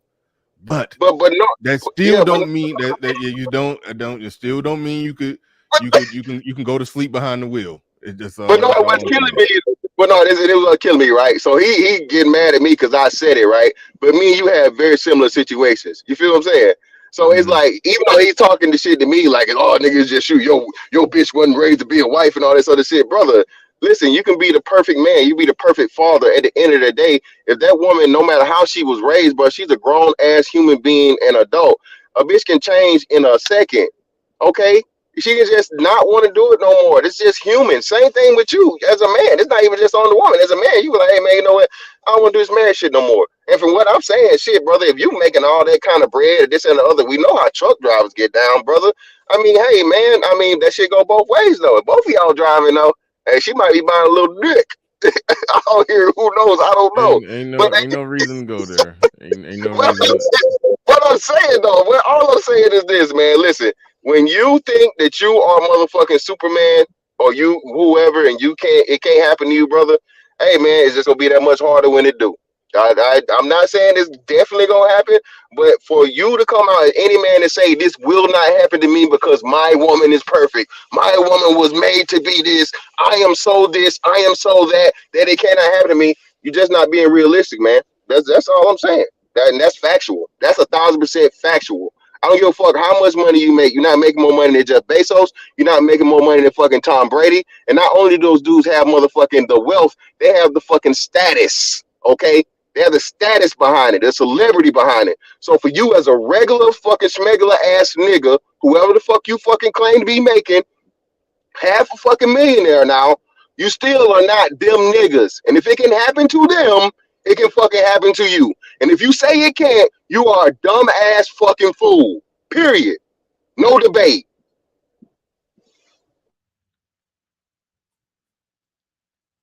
All right. I don't know if you're having mic issues or whatever, but all right. But shout out to Tan, respect to Tan. You know, he support the stream. He support the stream. He's been, you know, been in the space a minute. There you go. I think you back. Are you back, brother? All right. Hell, I don't even. Let me double check see if that's even him. Yeah, I think that's him. He having some kind of technical issue. He didn't say 10K a month. He said 10K a week. 10K a week. 10K a month. That wouldn't have startled me. But you know, when you start talking about 10K a week, you know. You lightweight millionaire at that point. So I mean, yeah, So I was curious. But look like he back. Look like he back. Are you there? You said what? Yep, gotcha. All right, look like he back. Yeah, I don't know. I don't even know if anything else need to be even said on this, but I don't. You know, I said I take home $350,000. Right, that money goes straight to me. She know what's up. She not asking nothing. She not questioning nothing. She trusts me because I know how. She know before she even got in a serious relationship, I was on that legacy in different generation, like a generational wealth. Mm-hmm. So like I said, I bring that light to her, right? How we hold men accountable, saying if you want a wife, be that type of guy. So before I even before I knew I can have that woman, I had to be me. I had to be a man. So I wasn't trying to fuck up a good situation because I know I met a good woman. Right? So all I'm telling Mr. Fantastic and some of these dudes out here is to know how to vet and have some discernment. I'm not saying she can't do anything she want to do. She has a free will to do anything she want to do. Right? Mm-hmm. Yeah, you kind of borging out. Kind of borging out. Listen, man, I don't even know what it was said that was so fucking, I didn't, say nothing out of the way for Buddy to get up here. At least I don't think I did. But no, again, you didn't. It was show you. His comment was one where he basically said, he ain't got nothing to worry about. And then the response was, nah, bro, you should be worrying, you should be worrying, should be, at least conscious of the situation, especially if you signed them legally binding documents. As a man, you're supposed to be looking out. Exactly. Especially Again, if he signed legally binding documents and he's actually making that much money, then you got all to worry about, because now she's in position where she does to have take half leverage. of that shit. Literally, she literally could look at it from the standpoint of, yes, being with him is amazing. I have every reason to submit to this awesome man who's providing all of this. Oh, I can take half of this without being submitted to him and then live my life and do what I want to do. Like that's a possibility always on the table. She's 4 years younger, Bernard. So again, she's not even her 30s yet. So she's not even at that point, right, of where it's like, okay, I can take the ultimate motherfucking cash out. You know what I mean? You take the cash out and then, live my life and have fun off of his back for, let's say a good 3 to 5 years. You know what I'm saying? I don't know, I don't get too personal.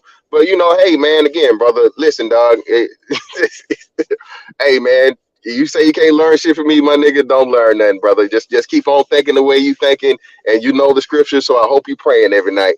But yeah, what was the thing? The one about the conservative thing, Bernard. The conservative one was about Well, real conservative quick, talking I'll about. pull that. I'll pull it back Yeah. up. I got it. Hold on. But Deacon Dave in the building says you got to have game to dance with the daggle. That's actually that's true.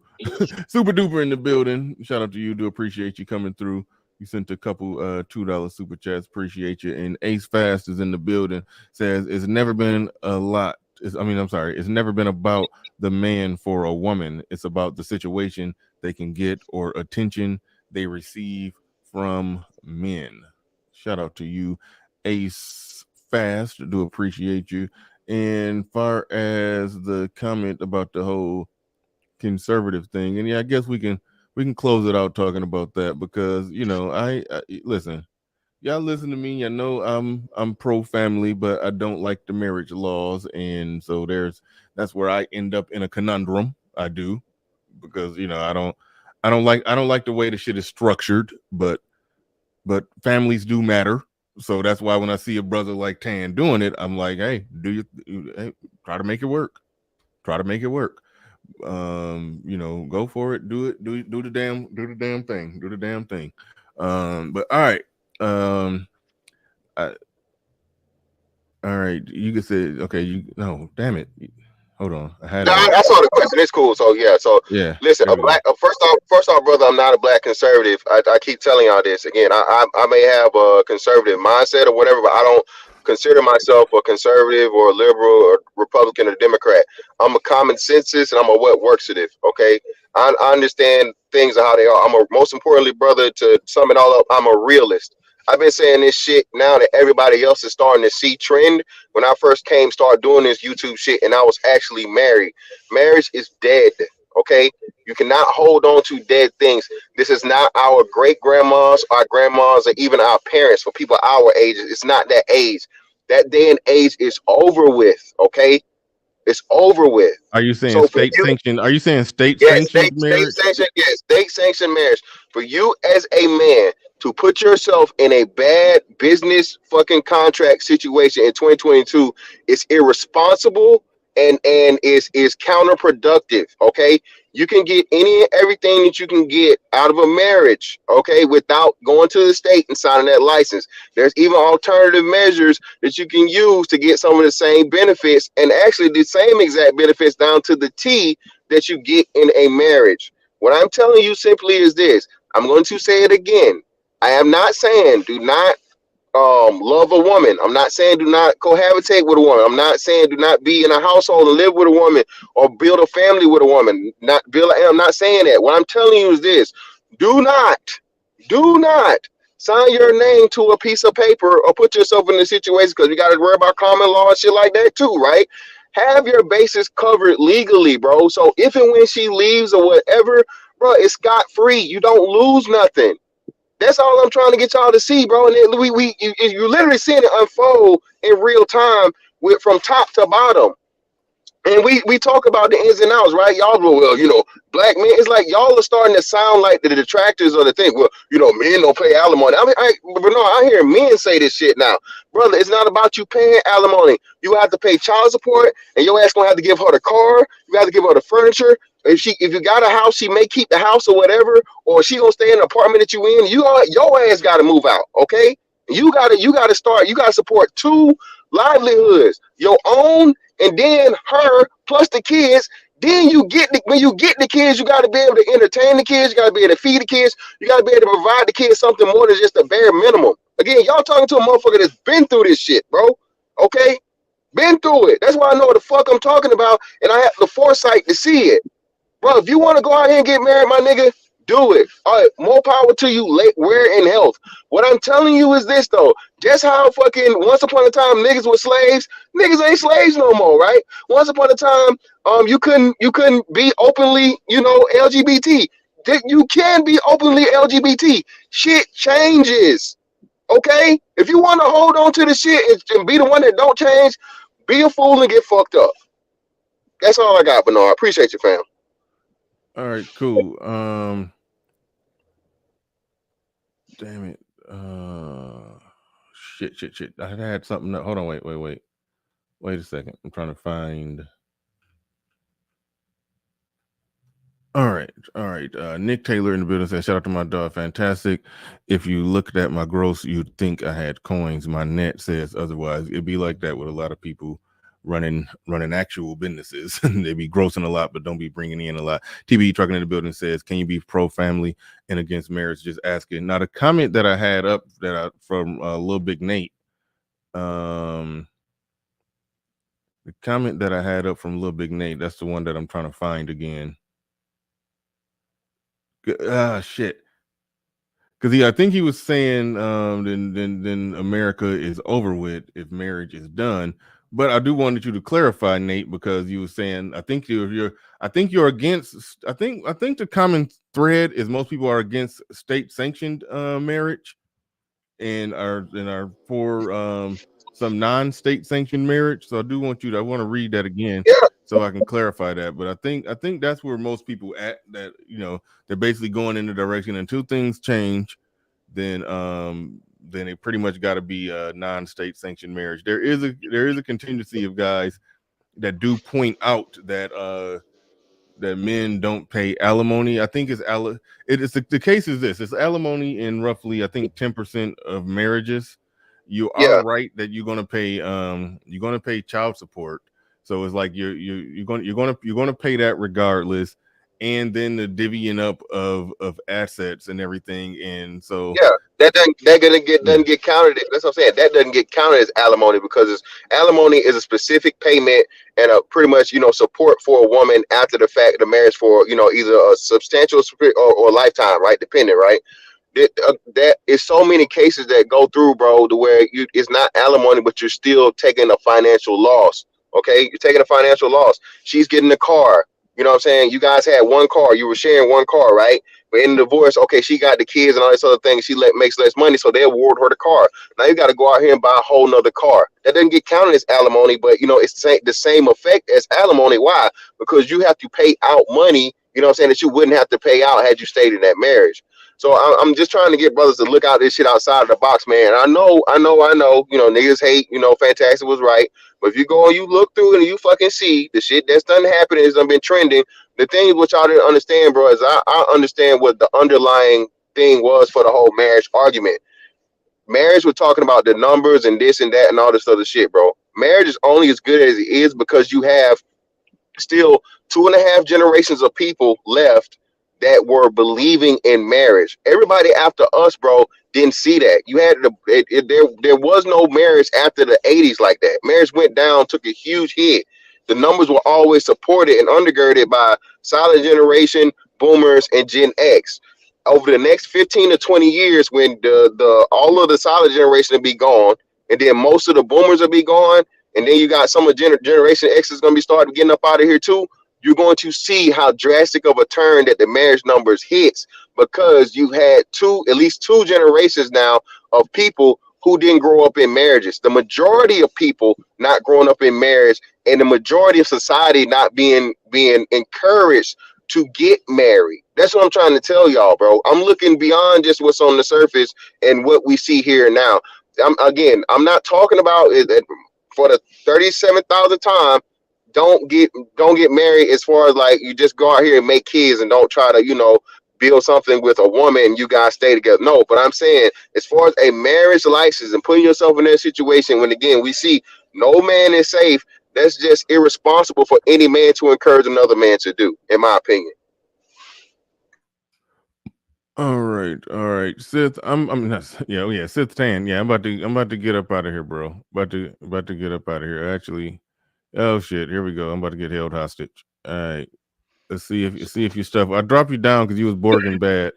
Yeah, can you hear me now? Go now? ahead. You got the floor. You got the mic. Can you hear me now? Yeah, I can hear you. Okay, so you asked me about the money, right? So for all the truckers out there, if you know about trucking business, I run a team. I train my wife, my woman. So that's double the miles. Right? You mean she so drives? I can run more. Yeah, she drives at night, I drive in the daytime, and that goes to one household. So yes, I take home 350,000. We take home 350,000. But me as a leader, you could say it's mine. However you want to play semantics, whatever. It's No, I it's get in the that part. Now household. that's the easy part. That's the easy part. We understand that around here that if you got a woman, her money comes into your house, your kingdom, you manage it. That's the easy part. So basically, it's not that you necessarily own I thought you owned a trucking fleet, but no, I mean, is I it own one your truck. trucking? Is it? Holy shit! Let me get the question. Is it your trucking company? Yes. Okay, so it's your trucking company, and then just you and her are the drivers. Yes, and we're partnered on to another company. Okay. So we're leased So on. you So it's drive called during lease the on. day and she drive during the night. Do y'all do drives where y'all are both be going weeks at a time, or both of y'all are just semi-local? We're OTR, so we're all 48 states. So we can stay out 3 weeks, we can stay out a month, however we want to, because we are our own boss. Okay, so damn. So both of So this y'all ain't on the just YouTube road in money. different This is real times and money. different ways. Y'all spend a lot of time apart. No, we're in the same truck, Bernard. We're in the same truck. She sleep right now. I'm awake. Oh, I I get drop it. I off in the get it. daytime. Oh, that Yeah, truck don't could, stop driving. Okay, that is one yeah. truck, but it don't never stop. Correct. Okay, Correct. okay. Oh, so you're doing you doing basically the damn near the amount of driving of 3 people in one truck between the two of y'all. And that's where all that money come from. Correct. Yeah. So That's you what's can up. go to you can go to ZipRecruiter, whatever, and put team owner operators. They're gonna just give you a base number and whatnot. So I'm not throwing out fake ass numbers. So as Mr. Fantastic says, right? In Seattle, we had a things called FOB, fresh off the boat. So other girls that do divorce in other races. See, I went with a girl that had culture, which we call in Seattle fresh off the boat. She still believes in marriage. So you are right. You do see other type of woman in divorces, but my woman still believed in marriage because she's seen her grandma is still married. Her mom is still married. So that's all she know. That's like as if your father was a hunter. That's all you gonna know is how to hunt. Do you get that analogy? She's not trying to go away from what she's been raised and what she's seen. She has so much respect for her father, a man. I got her father's blessings. Me and him are close, tight. He's like a dad to me. So she's been raised to be a wife since day one. That's all I'm saying. And it ain't nothing coming at you. What I'm saying is, as black men, we gotta choose women that want to be wives, that want to put you first. See, it may be funny to you, but I knew what kind of woman I wanted and how they act because I seen wives around me. I don't know where you from, bro. Bro, I'm from Georgia, dog. Let me help you out Okay, here, young fella. and hold on. Let me help you out. I'm not Let done him finish. talking, Let bro. him finish. Let him finish. So Let me help you out, yo. bro, I was in Georgia in the 90s. I seen what you seen too. I was in Stone Mountain, Georgia. But when I moved up, when my black ass moved up to Seattle, because my mom moved to take care of her grandma, that's when I start to see culture and what real family is. So how we talk about how the black mom is like you said earlier, is supposed to be the one that's supposed to love you first. Yeah, my mom was tough. She weren't nurturing. I seen that. So when you finally see what really love is, then you start to chase that. And I seen that as a youngin in middle school because I've been around the Asians, I've been around the Indians, I've been around the Samoans, the Tongans. So I seen what I wanted. I seen how those girls still acted and how they still have morals. So you are right. A girl can do whatever she want to do, but why would she go against her DNA when she don't care about society? She not over here twerking. She You not mean her? over here naked. You mean her coach? You mean her cultural conditioning? Yeah, it's her cultural Because conditioning was we know marriage women still. can go against everything that Yeah, women are yeah, of doing course. nowadays. Everything that women are doing nowadays is going against their DNA. You're saying Yeah, she's my going bad, my against bad. her cultural programming. Yes, yes, because she grew up in a Latin-based household because her mom taught her how to be a wife. Her grandma was showing that. Yeah. Okay. So yeah, what you've done Yeah, is bro. you've reduced probability. I mean, even in the most hardcore patriarchal cultures, there are still women that go astray and go awry. But what you've done is you've got a woman from a culture that to where the probability of things going awry for you is greatly reduced. That's that's that's Correct. that's And I that's a and I met her. that's a fair point that I think everybody agrees with. That's the reason why there's a passport movement in this space. Like, so correct. so I'm it's like cool with. there's I'm no cool with. major disagreement with that, but it just it's going to come off as wrong. A man saying, I got nothing to worry about because I met her. I mean, she was 21 and a virgin when we got together, so I have nothing Well, to worry about. That's going I to was come going. off that's going to come off as if you're walking around with blinders on. But what you're really saying is like, yes, she legally could go. I mean, if you said this, I don't think Fantastic would have had any problem with you if you would have said, yes, she legally could go left on me, but because of how she was raised and how she was cultured and all these other factors, the probability is greatly reduced that will happen. But I'm still managing her ass every day. Yeah, I don't think yeah. I don't think Fantastic would have fought you. I don't think anybody would have fought you on that one. Listen, man. Everybody talking this shit about Fantastic. This is like, bro. Again, I'm gonna say it for I don't know how many times, bro. I'm the one who requested the divorce. All right. The only reason why my old lady had to do or my ex old lady did the thing because I was getting ready to go out to sea and do the thing. Okay. I'm the one who was tired of being married, brother. Okay. I'm out here. I'm exploring my options. I'm living my best life, as they say. Okay. So this garbage woman and this shit, this and the other again, you niggas, y'all are even so fucking pussy whoop to the point of where you can't see a man having free will and a man saying, hey, you know what?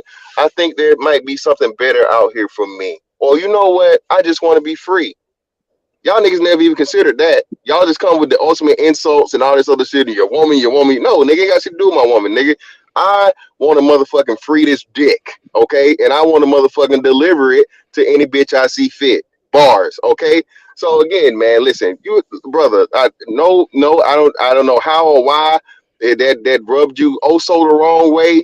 From what Bernard said was some good wisdom and advice for you, brother. All I'm saying is don't say it can't be you. I ain't got no problem with you. I don't even know you. I don't know you, dog. But again, hey man, more power to you, brother, and the best of endeavors for you and your relationship and your union, fam. Yeah, go forward and prosper.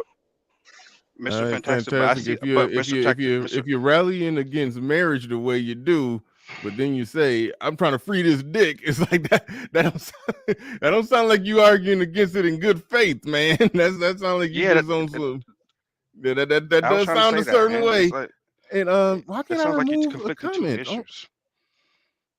No, I'm not conflating anything. I'm not conflating anything. Again, bro, just if women have their free will to choose and do whatever the fuck they want to do, I as a man should have the same motherfucking thing, bro. People grow apart. People grow. People like that's what Tia said. Tia said where she Wait, outgrew marriage, right? hold on, real quick. Nate, I accidentally timed you out. That was a complete accident. My bad. But dude, don't the shit that I was trying to remove your comment because it's I don't get that shit no run over here. Don't even type it in my chat. That's so I was trying. So that's why, yeah. So I was Hey, just trying to remove the comment. I didn't mean to time you out. That was an Mr. accident. Fantastic. But all right, go ahead. You saying that, right? You have all rights to say that. What makes you different than Tia then? Since you the one who broke it up, right? Because you wanted to be free and whatever. What makes you so different than her? And Soul I'm a Provider, man. I timed you out on purpose. That was on purpose for you, Soul Provider. And my bad for coming at you hot, bro. My bad. Yeah, My bad for coming at you hot. you a man, bro. It is what it is. I can handle it. I'm pretty sure you see, but brother, I'm a man. I do what I want. That's just it. I do what I want. I'm a man. Stuff wasn't going the way I wanted it to go. And again, it's other things that were in there too. I was calculative. I won't go into the details of why, but if you know, well, you do know because you try to use it as a negative towards me. It was to make sure I ensured myself the best possible outcome of something concerning my income long term, brother. So again, So you wasn't and with happy in that. your marriage, right? No, I'm not saying I wasn't happy. No, it's not. I Oh, wasn't you happy. wanted No, to end you tried to end that shit before you retire to make sure she don't get a hold of that Shout out Bernard, man. Yeah, Shout out to it sounds. motherfucking Bernard, dog. Listen, shout out to Bernard. Listen, bro. Listen, this marriage shit is if I'm going to risk losing up to 50% of my pension, okay, I'm going to get up out of there before I have to worry about that 50% risk. When again, if you would have stayed 2 more years retired and then she divorced you a year later, she would have literally just been able to just take half of your shit. For life and in perpetuity, Bernard. Thank you, Bernard. So niggas just think fantastic. So because you was thinking that means you already picked the wrong one. So can you give No, me it the doesn't. fact that I picked the right one? No, It does, no, bro, because you're playing fear monger. No, so no, it's not. Listen, brother. I'm gonna say it to you again, brother. Do you think Jeff Bezos knew he picked the wrong one when he was with his wife for what 30-some fucking years, and he was driving a Toyota Corolla, and Amazon was worth fucking less than $1 a share? But what happened, my nigga? Over time, it cost him billions upon fucking billions of dollars. Okay, billions, half of a fucking an empire. All right, same thing with same thing. Bro, what are you saying, brother? It's simple math and facts. I don't know why you're trying to rationalize through this. Can I rebuttal that? Because you're going to the extreme of you're going to the extreme. Not the extreme. Do you? Can I talk? Do you? Go ahead, brother. So I was emotional. Now I'm trying to have a calm dialogue. I said go ahead, brother. I'm not being emotional. I said go ahead. So you brought Jeff Bezos up. I could bring up another example. Do you think you got more game than Michael B. Jordan? And you knew that you know that you wouldn't have took Lori Harvey serious?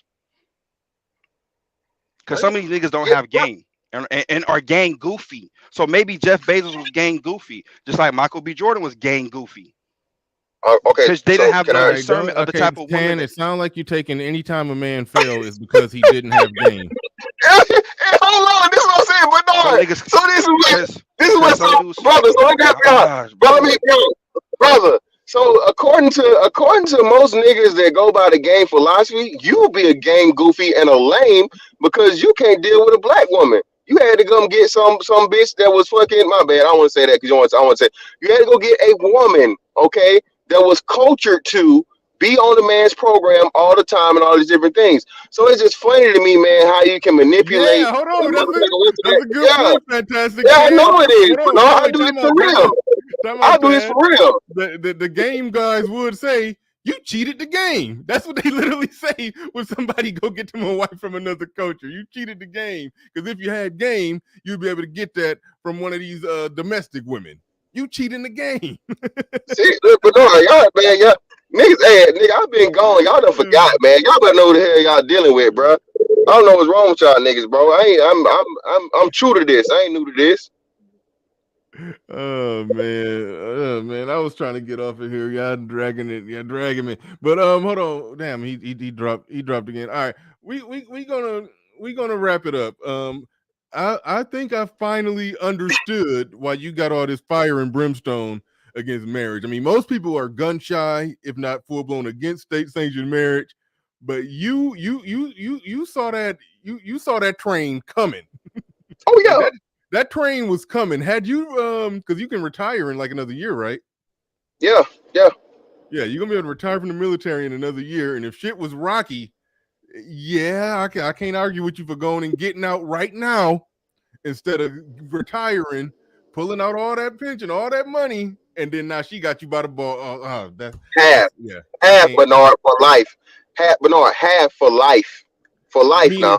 Hold on, wait. That mean the lump sum portion of it, she's gonna take half of that, but then the incremental payment of it. Yeah, the increment same. It equals up to be the same thing. So my payment, whatever they send me a month, she would have been entitled to half of it, bro. Oh damn! So if you didn't divorce her, you technically wouldn't have been able to retire because once you take half, you would have still had to work somewhere to supplement the difference. So you technically wouldn't have been able to retire had you not divorced her. I still would have retired, but again, I would have been. No, you would have technically retired on paper, but your ass would have still had to work. Yeah, exactly. Yeah, they're twice as hard because half my money gone. But again, man, like I said, and for the record, man, listen, me and my ex don't have no problems, no issues, or whatever. She done told me how much she saw what I was saying, and my program was the right program, and all this different shit. And of course, she asked to get back with a nigga, but I'm like, hey, man, I'm just beyond that. Let's just co-parent, and everything's cool and fine. You know what I mean? There's no ill will, no problems, this and the other. But man, listen, y'all got to get out of this mindset of where niggas. Again, man, shout out to Bernard, bro, for giving you niggas the juice and the key to finally, hopefully see. Again, bro, I'm not no motherfucking fool, bro. The last thing I ever be is that. All right, but shout out to you, Bernard. Let me go before this dude hop back up here, man. And I'm gonna get out. He trying to get back up. Yeah, no problem, Nate, man. Listen. Yeah, my thing is I like to make a quiet separation from shit that I don't rock with.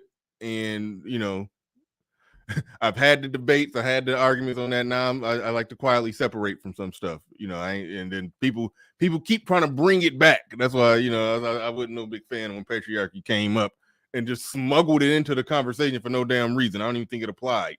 So yeah, when they come in the chat room with that, like to me, that's shit is done. So yeah, they come in the chat room with that shit. Yeah, I've blocked everybody I think I need to block. So a nice little timeout is all necessary. No, I get it. See, because I don't even be able to see what some people talk. I don't know. I think they be getting timed out before I even get to see it. I think they be getting timed out before I get to see it. So I did eventually read what you said, and your defense of the platform was accurate. And so yeah, so we are good on that. We are good on that. But all right, yeah, I'm about to get up out of here. This was a good, lively show. I do appreciate it. Do appreciate everybody who came through, everybody who supported the channel. We hit the goal and some. 38 people contributed. Do appreciate each and every one of you. Special thanks and shout out to the sponsor of today's show today. The Nice came through with $100 super chat. I do appreciate that. And appreciate everybody. Appreciate each and every one of you. And with that said, ladies and gentlemen, we are out of here. Peace. We gone.